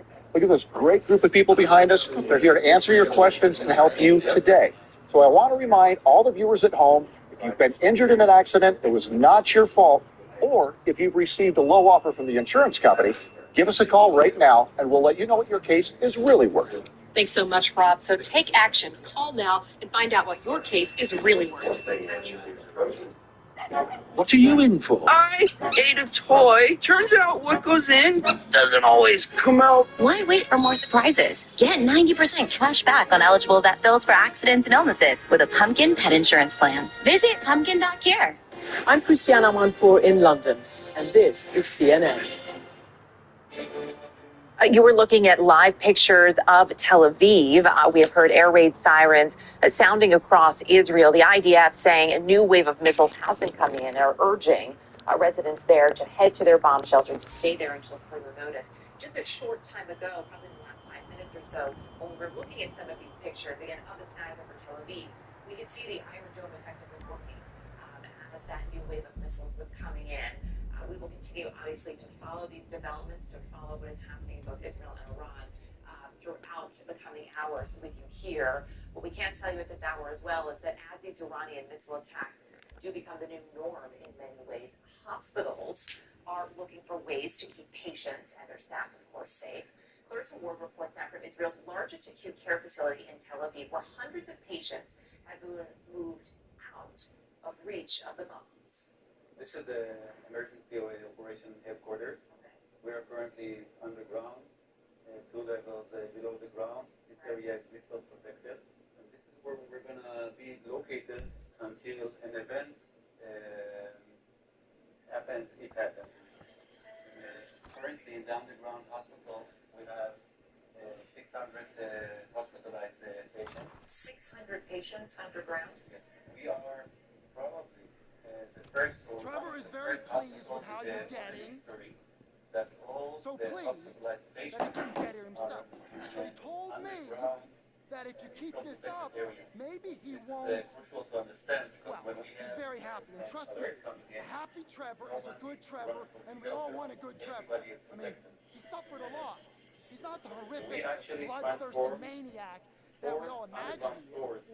From an active parking lot he's got a gentle side. Functioning hospital. He loves his mother. In 7 hours. Anyway, after this, we'll all be rich, and you can get to know him. Yes, in Kind 7 man hours. who likes animals and With a lot children. of help from He's smoking crystal while the sun amazing sets. staff. Okay, so you're going to the lumberyard in Paleto Forest to pick up some grass. Procedures, A operations, whole lot of grass, and it's well protected. So you gotta Everything we go have, in cautious. we have Now, operation 2 of rooms. you with guns in the hills, and 2 of you on the ground. You're going to get a whole lot of shit. care. You're going to get out of And it. when I Now, tell ground ISICU, team everything is will be driving functioning the shipment underground. out. Gun It's team will be busy. protecting it. It's busy, You're but going to I bring think the that grass to me, our and patients I'm going are to quite package happy it with the because rest they of the feel stuff for safe. sale. Then all we got to get is the chemicals that Chef needs to get his lab up and running. And then we're good for the sale. Trevor will be in touch with the This a shelter now. And as soon as they have a sense of where those strikes hit and who will be coming in, they'll start to receive the patients and any casualties that may be coming in. So they've been given the all clear. The number of missiles being fired the last couple of nights by Iran is getting less and less with fewer impacts and no reported casualties. But still, they feel the hospital has to be prepared every time the worst case scenario. And again, thanks to Clarissa Ward reporting there. Well, since Israel began its strikes on Iran, calls for regime change have grown louder among Israeli officials and some in the U.S. Congress. But is that the case inside Iran? Many believe the Israeli attacks are perhaps not the right path for political change. Here's CNN's Zygmunt Walsh with more. Iran has a dense history of protest, which brought to power the Islamic Revolution. The oppression of it has tightened slowly under the Ayatollahs. The young face of Neda al-Sultan, killed by security forces in 2009, lit years of anger. 2012 saw a crackdown and the expansion of the death penalty. So by 2019, protests against fuel prices, repression and the economy sprawled for 6 months and killed hundreds. Violence the norm. None of it dislodged the theocracy. And none of it, as yet, reignited by the past week of Israeli airstrikes. Instead, anger is already low by many. Civilian deaths, chaos, panic is caused. No country will ever receive democracy through bombing. Political prisoners inside the Islamic Republic are the countries that are acting against this military. So this military invasion will do precisely the opposite. Will unite people. The US has backed regime change before, helping the British in 1953 out of the democratically elected government. The Shah, who followed, was remarkable for his brutality, and opposition to him ushered in the Ayatollahs, who sold themselves as purist Islamist reform. Benjamin Netanyahu's call for regime change and sort of appeal to Iranian people to overthrow their government reeks of condescension and smells of a misunderstanding of Iranians. Trump's half-veiled non-threat to kill Iran's supreme leader is unprecedented. And it's not going to escalate the conflict, it's going to end the conflict. Killing Ayatollah Ali Khamenei, whose rhetoric was defiant, but not at its most fiery when he emerged Wednesday, does not decapitate theocracy, of which he's just the latest face. If he is assassinated, in fact, exacerbate the critical situation that we have. The Putin regime is fully capable of replacing him with another major figure, whether it's his son or another cleric. It will not have an effect on the military dimension. Any successor might be more hardline and reverse Khamenei's fatwa against building nuclear weapons. And so after him, the flood, perhaps a hardliner with the bomb, or even the collapse of Iran into warring ethnic factions, another nightmare for the region. As with regime change in the Middle East before, remember Iraq, where it was the unknown unknowns that won out. There are also unknown unknowns, the ones we don't know, we don't know. It's that unpredictability that surely must be weighing into the calculations of the Trump White House. This is a country run by an authoritarian government where society has been deeply repressed, and the possibility of unpicking that quickly may be attractive to some Western powers, but could potentially yield consequences that could yet destabilize a region that's seen extraordinary turmoil over the previous decades. Nick Payton-Walsh, CNN, London. The U.S. president has a message for Israel. Keep going. more on Donald Trump's comments as he weighs whether or not to intervene in the Israeli-Iran conflict. Plus, how this latest crisis in the Middle East is exposing a divide among President Trump's Republican base.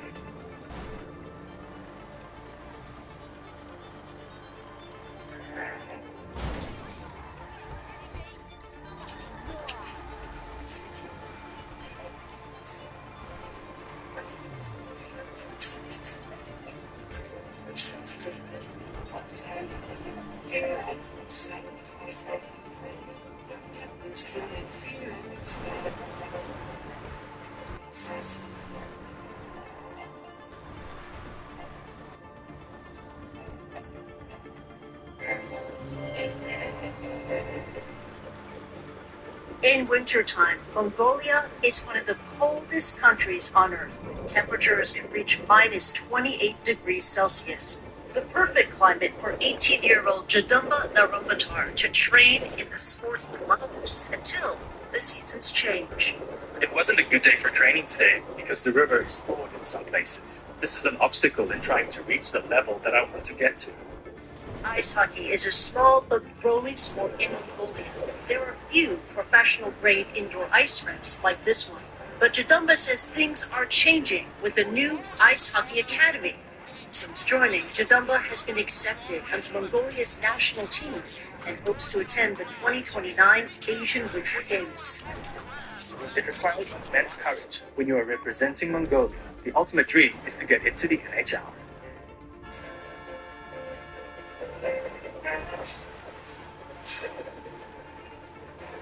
If you've been injured in an accident that was not your fault and you don't have an attorney, don't go it alone. We have legal professionals standing by to let you know what your case is potentially worth. Hi, I'm Paula Haddock here with spokesman Rob Wolf. So Rob, please tell the viewers at home who should be calling in right now. Well, Paul, it's just like you said. Anyone who's been injured in an accident, it was not your fault, do not have an attorney, give us a call right now. We have legal professionals standing by ready to answer all of your questions and let you know what your case is potentially worth. So what kind of calls are coming in so far? Well, Paula, we're seeing calls from all types of accidents today. Look at this great group of people behind us who are here to answer your questions and help you today. So I want to remind all of you at home who's been injured in an accident, it is not your fault, or if you will insurance company, give us a call right now and we'll let you know if your case is really worth it. Thanks so much, Rob. So take action. Call now to find out what your case is really worth. VCRs are extinct, film reels are fading, and old photos are fragile. Old formats won't last, but Legacy Box saves them. Professionally digitized, easy to stream, and ready to share. Join the millions of fans who have trusted Legacy Box today.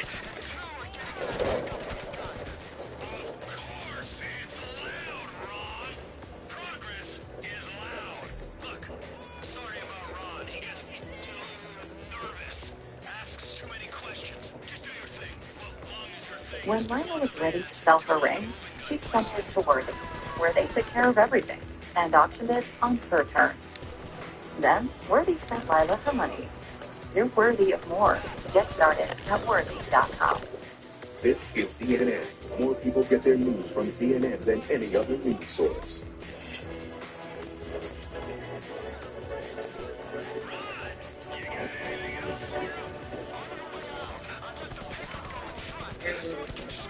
At Burger King, we flame grill our burgers. Why?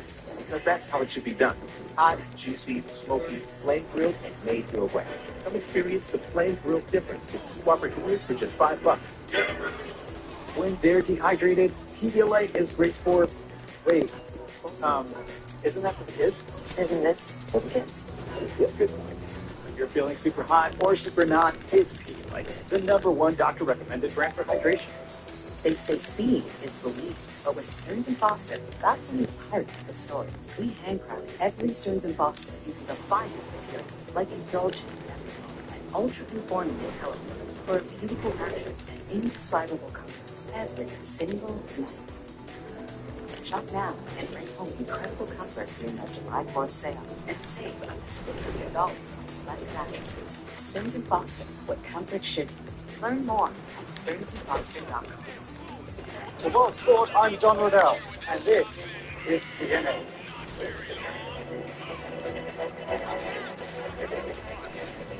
Welcome back, America Hill. Let's take a look at today's top stories. Israel is unleashing strikes on targets in Iran as U.S. President Donald Trump still won't say whether American forces will ultimately get involved. The first telling CNN the president has reviewed the Iran attack plan, but he's holding off on that decision to see whether Tehran steps back from its nuclear program. Iran had a near total internet blackout on Wednesday, according to the cybersecurity watchdog NetBlocks. The Iranian government said it's imposing temporary internet restrictions nationwide, claiming Israel has been misusing Iran's communication network for military purposes. The Federal Reserve holding interest rates steady again on Wednesday. The central bank left its benchmark lending rate unchanged, a rate of 4.25 to 4.5%. That's where it's been since January. Officials are still waiting for more data on the impact of President Trump's sweeping tariff and trade policy changes. This, of course, as tensions in the Middle East are also adding to economic uncertainty.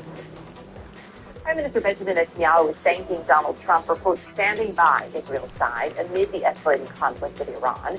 For his part, the U.S. president said he has encouraged Netanyahu to continue Israel's campaign, even as Trump himself weighs potential U.S. involvement.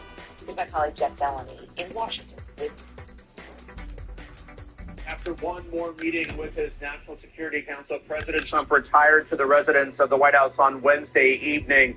We are told still not resolved what his plans will be in terms of the U.S. lending a hand to Israel's attack on Iran. Will the United States lend the firepower to decapitate and destabilize the Iran nuclear program?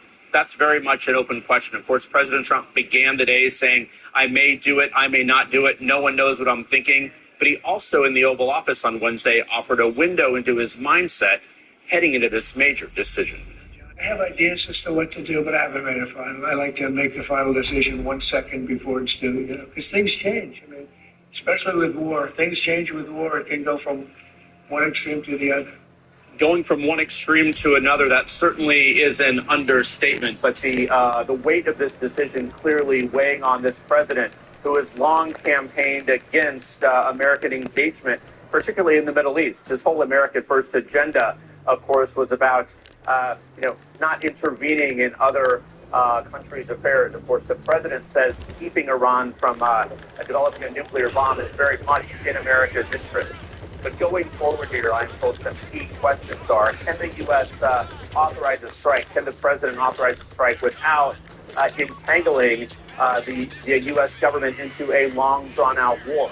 That is very much an open question. Many advisors of the president believe he can indeed do that, but history is also on the other side of this. I'm also told that the aftermath of a strike is part of the president's decision-making as well. What would go into that in terms of fortifying U.S. forces in the region? Some 40,000 forces in the region. So the question here is, the president weighs this big decision. Will he listen to supporters of his who are urging him to strike at this opportunity? Or will he listen to some of his MAGA supporters who say, do not do this? Or will he follow his own guidance? There's no doubt it's the biggest decision facing President Trump. Jeff Zeleny, CNN, the White House.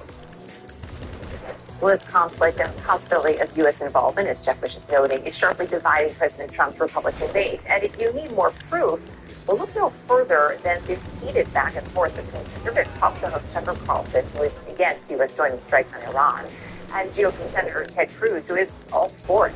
On Wednesday, the president dismissed the idea that there's any division in his party and downplayed the rift between Carlson and Cruz. Tucker's a nice guy. He called and apologized the other day. He thought he said things a little bit too strong, and I appreciated that. And Ted Cruz is a nice guy.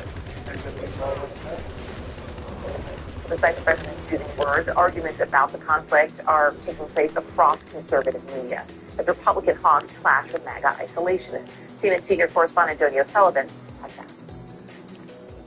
How many people live in Iran, by the way? I don't know the population at all. No, I don't know the population. You don't know the population of the country. You see, it's awful. How many people live in Iran? 92 million. Okay. Yeah, I should not know that. I don't sit around and memorize the population. Well, it's kind of relevant because you're calling for the overthrow of the government. The world of MAGA is at war. We're going to war with Iran. You don't know anything about Iran. So, okay, I am not the Tucker Carlson expert on Iran. You're a the country. Some of the president's biggest supporters are at odds about whether the U.S. should attack Iran. Let's have the American people weigh in and see if the American people are 90% against forever war. On one side are Steve Bannon and Tucker Carlson. Both are frequent supporters of Israel, but are against the war with Iran and say it could divide Trump's base. And I'm telling people, hey, we get sucked into this war, which inexorably looks like it's going to happen on the combat side.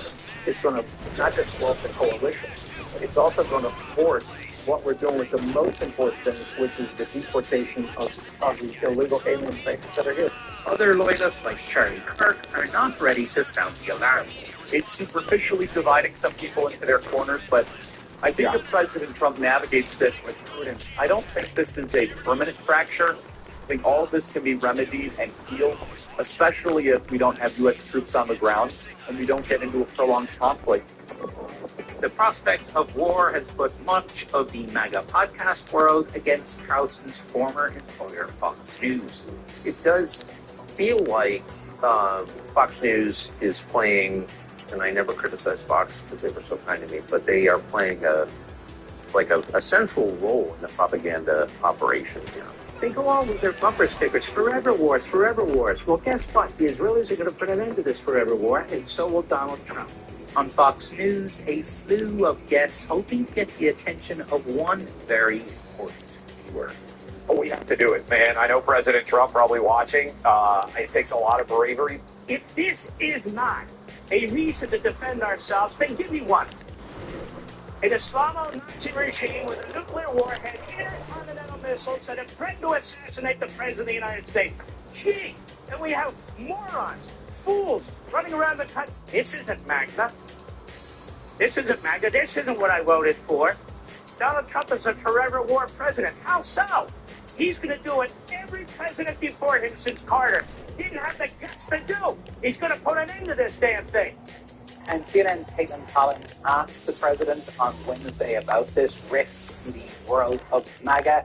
The president said that Tucker Carlson actually called him to apologize in recent days about some of the comments that he had made in this very heated debate on U.S. involvement in Iran. Back to you. Tony O'Sullivan, appreciate it. Well, after allegations of a police cover-up and a dramatic retrial, the verdict in the case of Karen Reed, who was accused of killing her police officer boyfriend in 2022.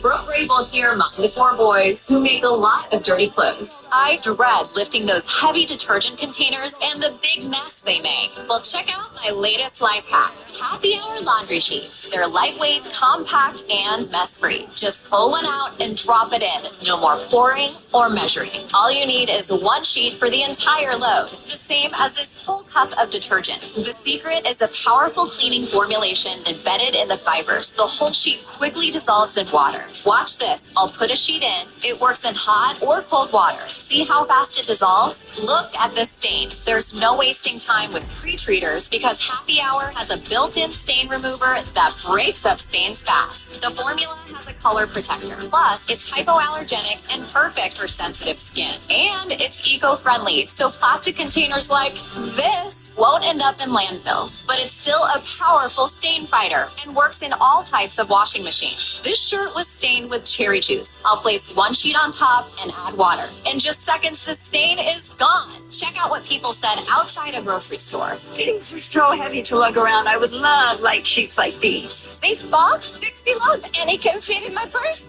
That's crazy. Doing laundry just got a lot easier. Where can I get some of these? It's time to lighten the load so you can start Happy Hour sooner. Call or go online now to get Happy Hour laundry sheets. Enough for 120 loads for just $14.99 with free shipping. That's right. Call now or go to our website and get a full month of Happy Hour for 50% off our regular price. Happy Hour ships right from the USA. And I guarantee Happy Hour laundry sheets will make laundry days easier or you'll get your money back. Call or go online to get yours today.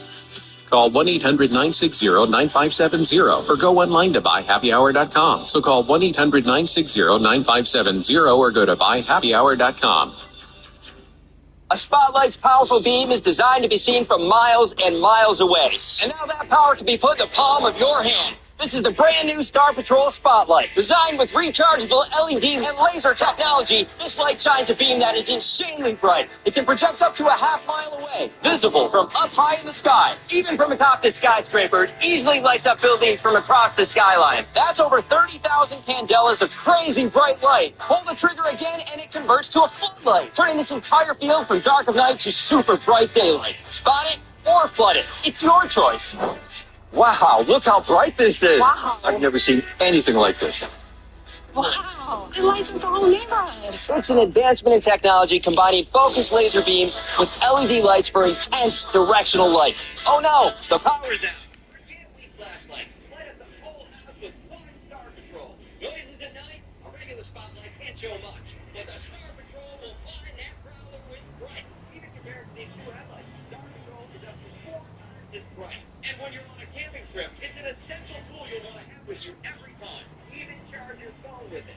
That car problems? Well, the roadside emergency mode will help your phone with it. That car problems? Well, the roadside emergency mode will help alert oncoming traffic. The built-in power bank has ultra-fast USB charging, so it's ready again with hours of battery life. A spotlight, floodlight, emergency light, and power bank could cost you hundreds. Get Star Patrol with all those features and more for just $79.99. Plus, a free upgrade to the Pro Patrol version. The Turbo Boost button will increase brightness by up to 100%. If this isn't the brightest spotlight that you've ever owned, just send it back for a full refund. Due to rising costs and limited inventory, this could be your last chance to order at this price. There's a strict limit of 3 per order. Act now. Call 1-800-950-3619 or visit GetStarPatrol.com. So call 1-800-950-3619 or visit GetStarPatrol.com now.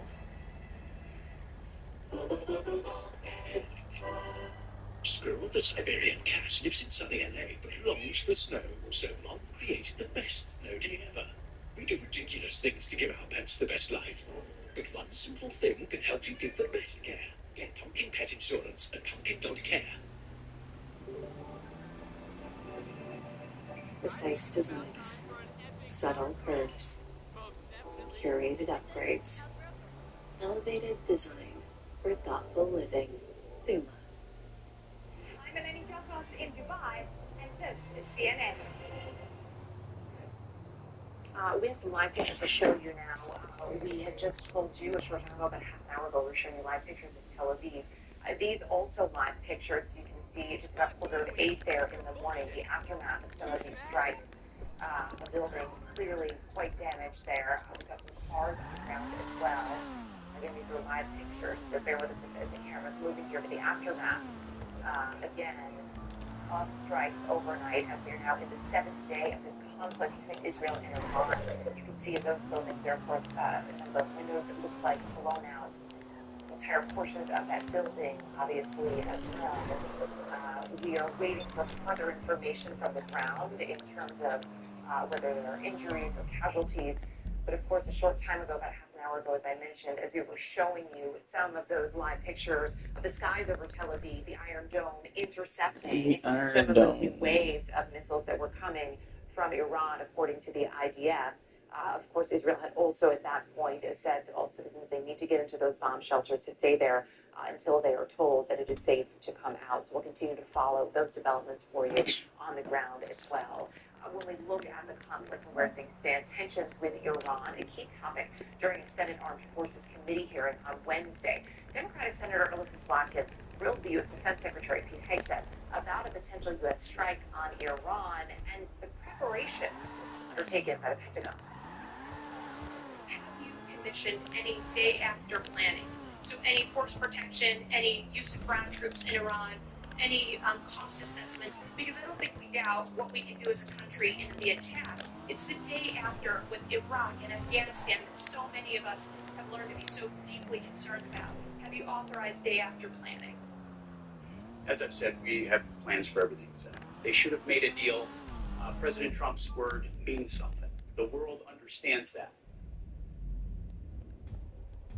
Hegseth repeatedly declined to get into specifics regarding his conversations about a potential U.S. strike in Iran, saying he would not disclose information in that open forum. Hegseth also noting that Iran 60 days to accept a deal.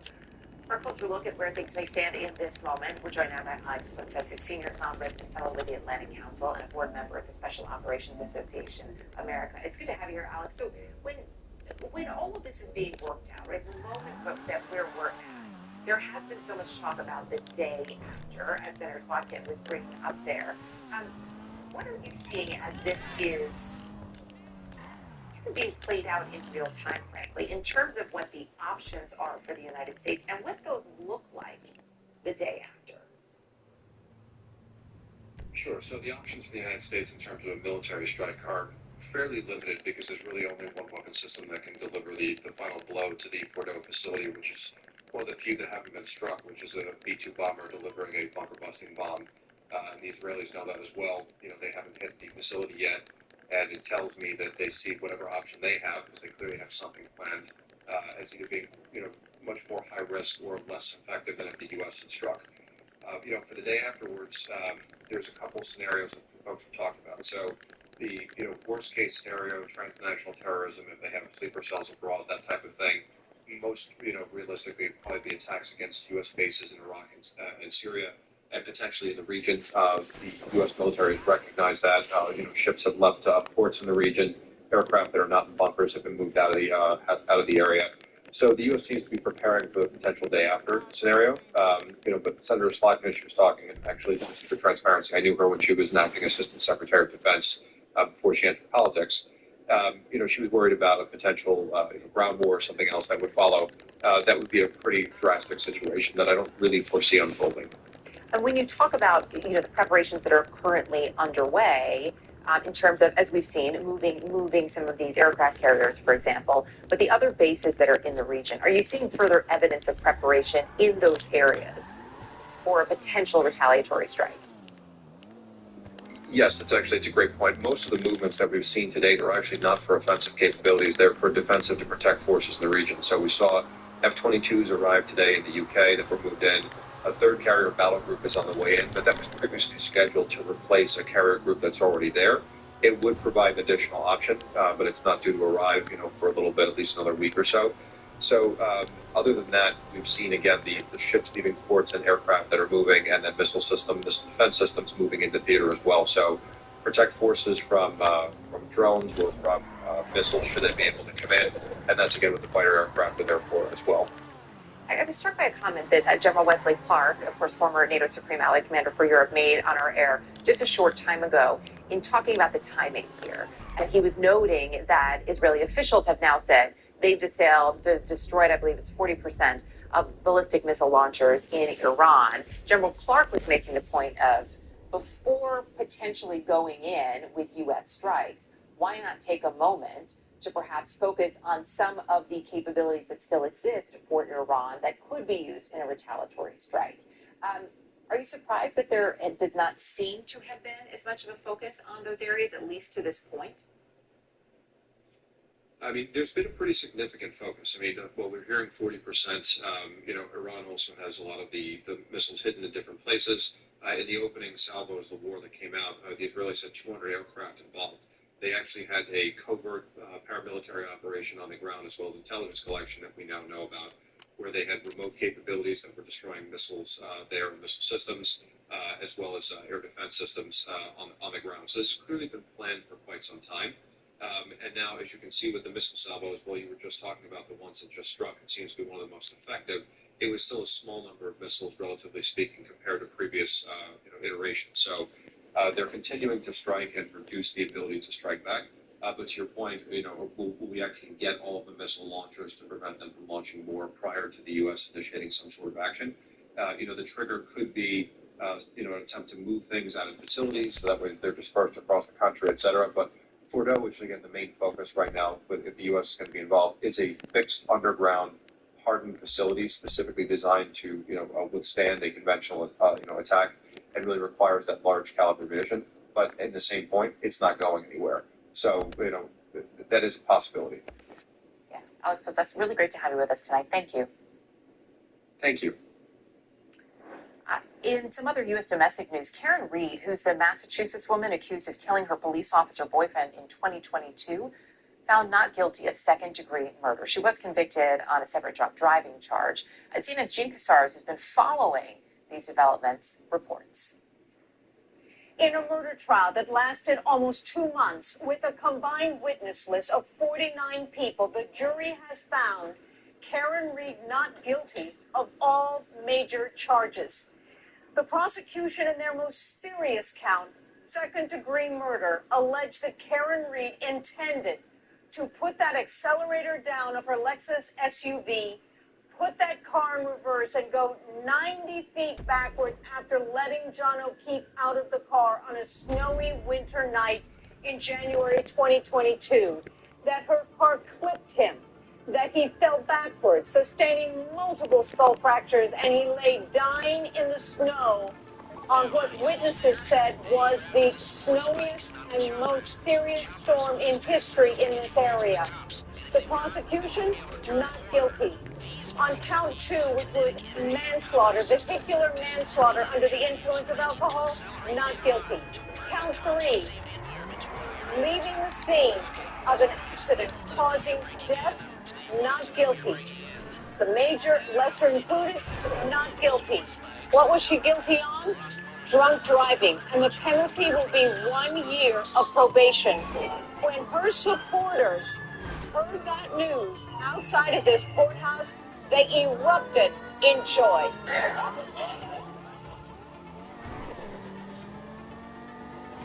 But there is a pivotal question left to be answered. Will John O'Keefe, the victim in this case, who lost his life, who was raising by himself as a Boston police officer his niece's children because of her unexpected death, will he and their family get justice? Only time will tell. Jean Casares, CNN, Dedham, Massachusetts. Thanks so much for joining me this hour. I'm Erica Hill. Stay tuned. CNN Newsroom continues on the other side of this short break. Are you still cleaning your floors with a broom and dustpan? Or down on your hands and knees with paper towels? Or dragging out your big, heavy vacuum? Forget about it! Elderberry back with another incredible invention. It's the Zippy Sweeper, the rechargeable cordless sweeper that's lightweight and compact, with an advanced triangular design that gets into corners and features 360-degree omnidirectional cleaning. It cleans any mess on carpets, hard floors, even long baseboards, in any direction. Watch this. It cleans dirt and dust. All of her hair. And his trail of messy little crumbs. It cleans up wet vegetables. How about this confetti on the carpet? How about this broken glass? The secret? Advanced tri-brush technology. There's a separate brush on each side of the unique triangular head. No matter which way you move the triangular cleaning head, the 3 high-speed spinning brushes will sweep every speck from your floor right into the built-in quick-release dirt tray. Ordinary vacuums can miss messes in corners, but not the Zippy Sweeper. Its triangular head and built-in spinning edge brush pull the dirt out of corners where vacuums miss. With its swiveling head and super low profile design, you can clean under your furniture without moving it. The Zippy cordless sweeper is 5 times lighter than an average vacuum cleaner, so it's great for cleaning the stairs. Zip into the future with Zippy Sweeper. Call or go online and get the incredible Zippy Sweeper for just 2 payments of $79.99. But wait, if you call or go online right now, we'll make a payment for you. That's right, just pay $79.99. And that's not all. Call now and you can get a second Zippy Sweeper for 50% off and free shipping. But you have to call now. Call 1-800-220-7024.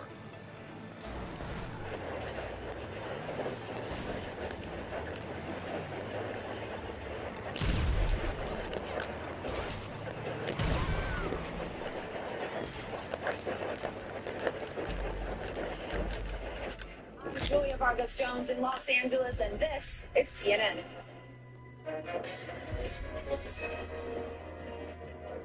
If you've been injured in an accident that was not your fault and you don't have an attorney, don't go it alone. We have legal professionals standing by to let you know what your case is potentially worth. Hi, I'm Paula Haddock, with spokesman Rob Wolf. So, Rob, please tell viewers at home who should be calling in right now. Well, Paul, it's just like you said. Anyone who's been injured in an accident, it was not your fault. You do not have an attorney. Give us a call right now. We have legal professionals standing by ready to answer all of your questions and let you know what your case is potentially worth. So, what kind of calls are coming in so far? Well, Paula, we're seeing calls from all types of accidents today. Look at this great group of people behind us. They're here to answer your questions and help you today. So I want to remind all the viewers at home, if you've been injured in an accident, it was not your fault, or if you've received a low offer from the insurance company, give us a call right now, and we'll let you know what your case is really worth. Thanks so much, Rob. So, take action. Call now and find out what your case is really worth.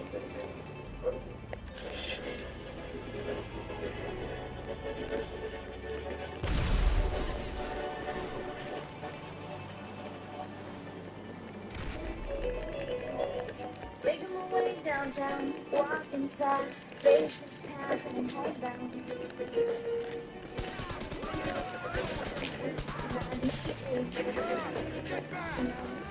Activate your glow with new Clinique Moisture Surge Active Glow Serum. 3 powerful actives help exfoliate, hydrate, and brighten for an instant 15-minute glow for your dermatologist and safe for sensitive skin. Activate your glow. New sleep hack. Sleeping 1,000 miles from anywhere else. That's real trauma, what you have been through. Seek truth. Is Israel in full control of its territory? And go where the search for answers takes you. Anderson Cooper 360, tonight on CNN. I'm Isa Suarez in London, and this is CNN. This is CNN Breaking News. Hello and welcome to our viewers watching in the United States and all around the world. I'm Erica Hill, joining you this hour from New York. And we do begin in Israel, where a new round of missile strikes from Iran is happening right now. We've been seeing activity in the skies over Jerusalem and Tel Aviv, and also some images of fairly major damage in downtown Tel Aviv. Emergency crews are on the scene there. Meantime, Iran state news agencies reporting a new round of missile and drone launches early Thursday. This is now the 7th day of fighting between the two countries. These, of course, some of the images are just coming into us out of Tel Aviv. As you can see, the damage there, the aftermath. All of this, of course, playing out as the world, frankly, is waiting to see what Donald Trump will decide. Will the U.S. in fact join Israel's military campaign? The source telling CNN President Trump has reviewed attack plans for Iran, but he's holding off on a decision to see whether Tehran may step back from the particular program. I have ideas as to what to do, but I haven't made a plan. I like to make the final decision 1 second before it's due, because things change. I mean, especially with war, things change with war. It can go from one extreme to the other. War is very bad. There was no reason for this to be a war.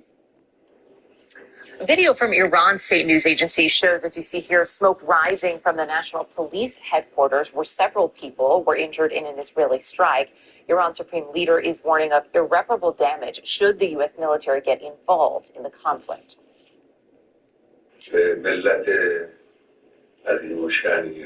Surrender to what?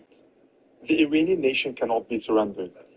We have not been subjected to anyone, and we will not accept any kind of submission. Crowds of Iranians, you see them here in the streets, filling the streets of Tehran on Wednesday, waving flags, cheering. The city of nearly 10 million has also seen an exodus of people fleeing north as, of course, those Israeli airstrikes continue. CNN's Paula Hancock is joining us now live from Abu Dhabi with all the latest developments from the region. So as we're seeing these new pictures come in, what more do we know about what's transpired overnight, Paula? Well, Erica, we do see damage in Tel Aviv, also in a town further south in Israel. And this is following a barrage of missiles that Iran fired into Israeli territory just a little while ago. You see the search and rescue teams are on the ground there trying to assess the damage, see if there are any casualties. We don't have the information on that at this point. We do know that there is damage to a number of buildings in Tel Aviv itself. We also know that further south that there is a hospital that has been impacted as well in Beersheba. So we're waiting to hear more information about that.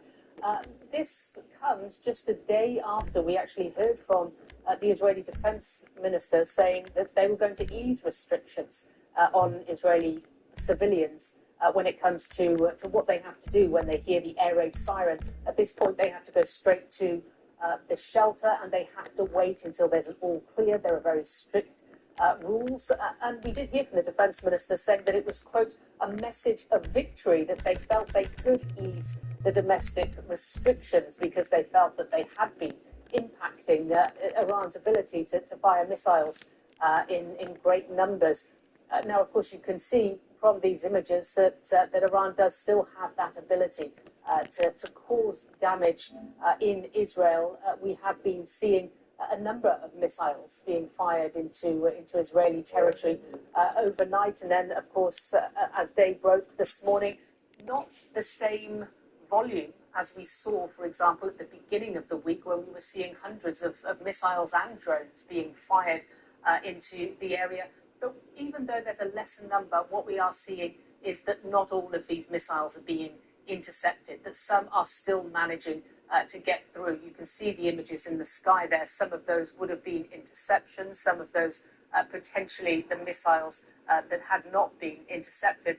We're also seeing on the other side damage in Tehran. We know that the Israeli military has given an evacuation order overnight to a certain area in the west of Iran, so it's not just in the capital, Tehran. But we are also still seeing people trying to get out of the capital, trying to go to areas that are conceived to be or perceived to be safer and more rural. But certainly the sense at this point, as we're waiting for the US president to make his decision on whether or not the US will be getting involved, is that it is very much continuing. Iran's supreme leader saying that Iran will not surrender. Erica. Paula Hancock's with the latest for us from Abu Dhabi. Paula, thank you. Iran's top diplomat, meantime, speaking out on social media amid this escalating conflict with Israel.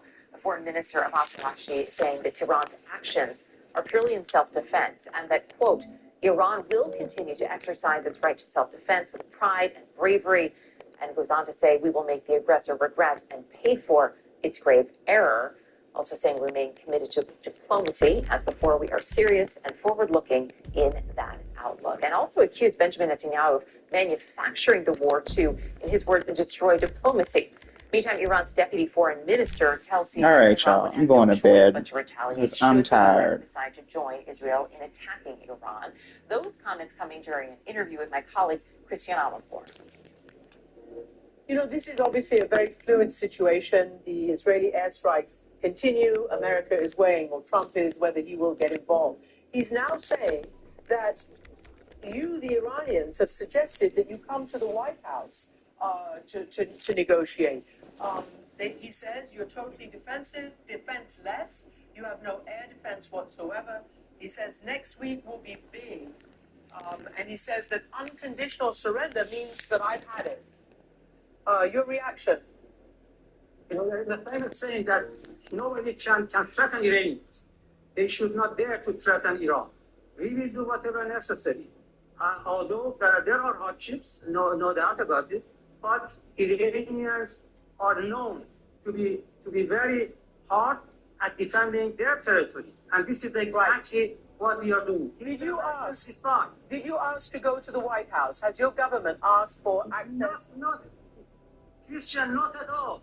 Not at all. We are not begging for anything. What we are saying is that stop this aggression, then we will have time to do whatever needed. As long as the aggression continues, as long as this brutality continues, we cannot think of engaging. And again, that coming from an interview with Christiana Amanpour, CNN senior international I'll do one with Blinken is the first Western journalist to enter Iran since the conflict began, and he filed this report late Wednesday. We've been both hearing and seeing anti-aircraft fire in the skies over Tehran. Also, some pretty loud thuds could be heard as well. It's unclear whether or not those are possible airstrikes or maybe even interceptions by the air defense forces here. But one thing that is clear is going through the streets of Tehran is that they are pretty empty, and most of the shops are also closed. As we were driving into the city, we did see a decent amount of traffic going in the other direction, trying to get out of town, and we know that a lot of people have left town since the Israeli airstrikes began here. But at the same time, the traffic was still somewhat flowing. One of the other things that we noticed as well, is we did drive through a substantial part of Iran to get to this place, is that in many other places it appears to be almost business as usual. There were a lot of cars on the road, there were factories that appeared to be working, there were also a lot of trucks that were driving on the street as well. And folks that we spoke to on the ground were basically saying they were just trying to get by and continue the way that they had been before. Nevertheless, of course, people here in Tehran, and the situation for them could be dangerous, and many have actually left the city. And this comes as the Iranians are vowing to fight on. The supreme leader of Iran, Ayatollah Ali Khamenei, he came out and said that Iran and the Iranian nation would never surrender. Of course, what the Iranians have been doing is, in the face of the airstrikes that have been coming in, have been lobbing their missiles towards Israeli territory. Like in CNN, Tehran. For more analysis, we're joined now from Chicago by Arash Azizi, a contributor for The Atlantic. He's also authored multiple books on Iran, including What Iranians Want, Women, Life, Freedom. Arash, it's good to have you with us. I was struck by some of what we've heard recently, including from Iranian officials, that this is about self-defense, but diplomacy is not off the table. We actually heard from President Trump, too, that he's not fully closing the door to talks. How much room do you think there is to get to a negotiating table again at this point? There definitely is a room for negotiating table. It is, if I talk to Iranians today across the political spectrum, I hear two demands coming out of Iran. They want the war to stop, they want the bombing to stop, but they want their own government to also understand that it needs to compromise, that it needs to do what it takes to sit down with the United States, satisfy sort of the demands that exist from the other side, get off from some of the aggressive demands that it has in the past, and get to a ceasefire. Many people across the political spectrum, as I said, are making this demand, from Mustafa Tajzadeh, who's a political prisoner now, to many other figures. It is possible. It's certainly something that is possible. I think President Trump is genuine when he says he wants it, but it gets heroic diplomacy from Iran, because the entire integrity of our country is at stake.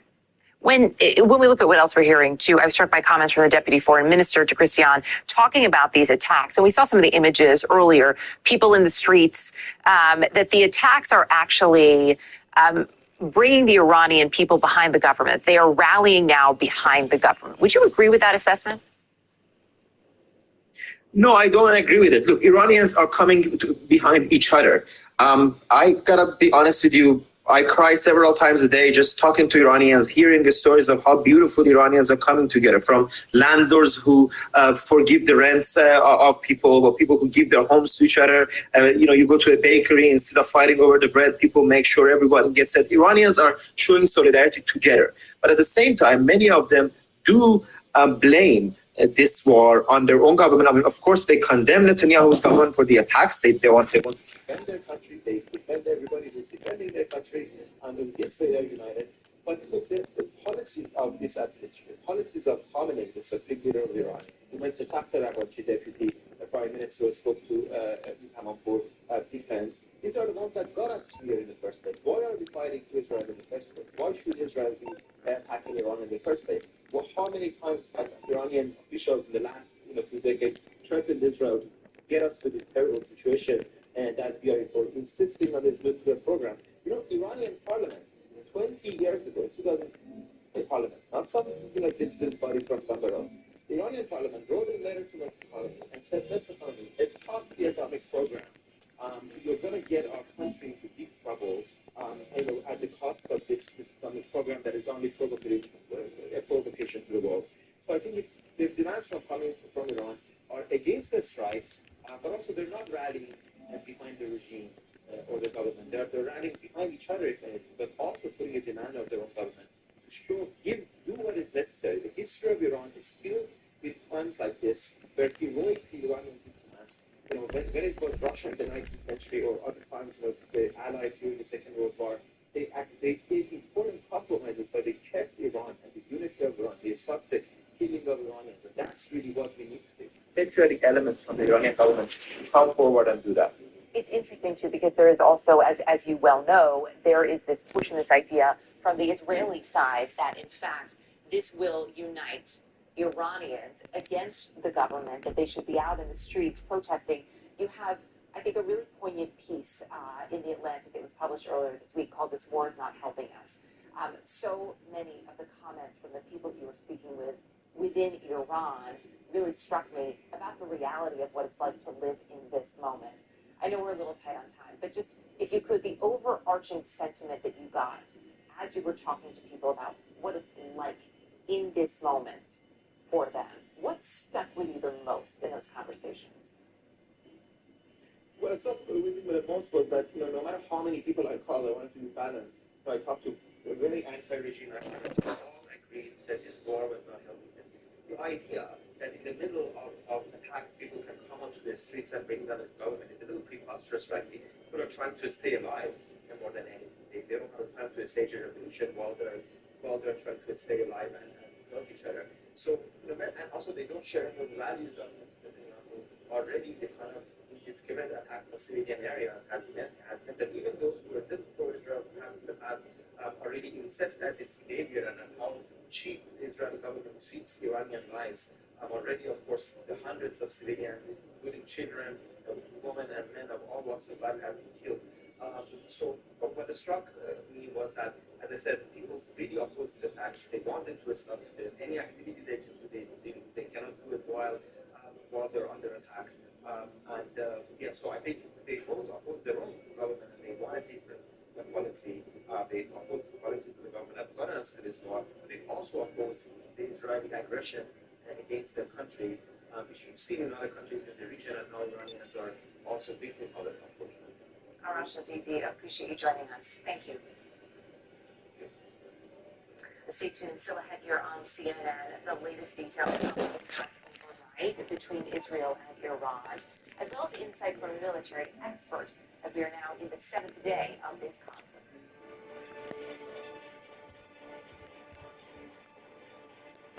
This is new GLP-1, and this is Marcos. I'm getting to where I want to be. I'm very Okay, I'm going to bed for real. Because they're playing really make a games. true lifestyle change. I'm Marcos, and I've No lost pun 8 intended. pounds so far with Noom. Get started at Noom.com. A spotlight's powerful beam is designed to be seen from miles and miles away. And now that power can be put in the palm of your hand. This is the brand new Star Patrol Spotlight, designed with Y'all have a great night, and I will see you tomorrow on Thirsty Thursday. visible from up high in the sky, even from atop this skyscraper. It easily lights up buildings from across the skyline. That's over 30,000 candelas of crazy bright light. Pull the trigger again, and it converts to a Good night.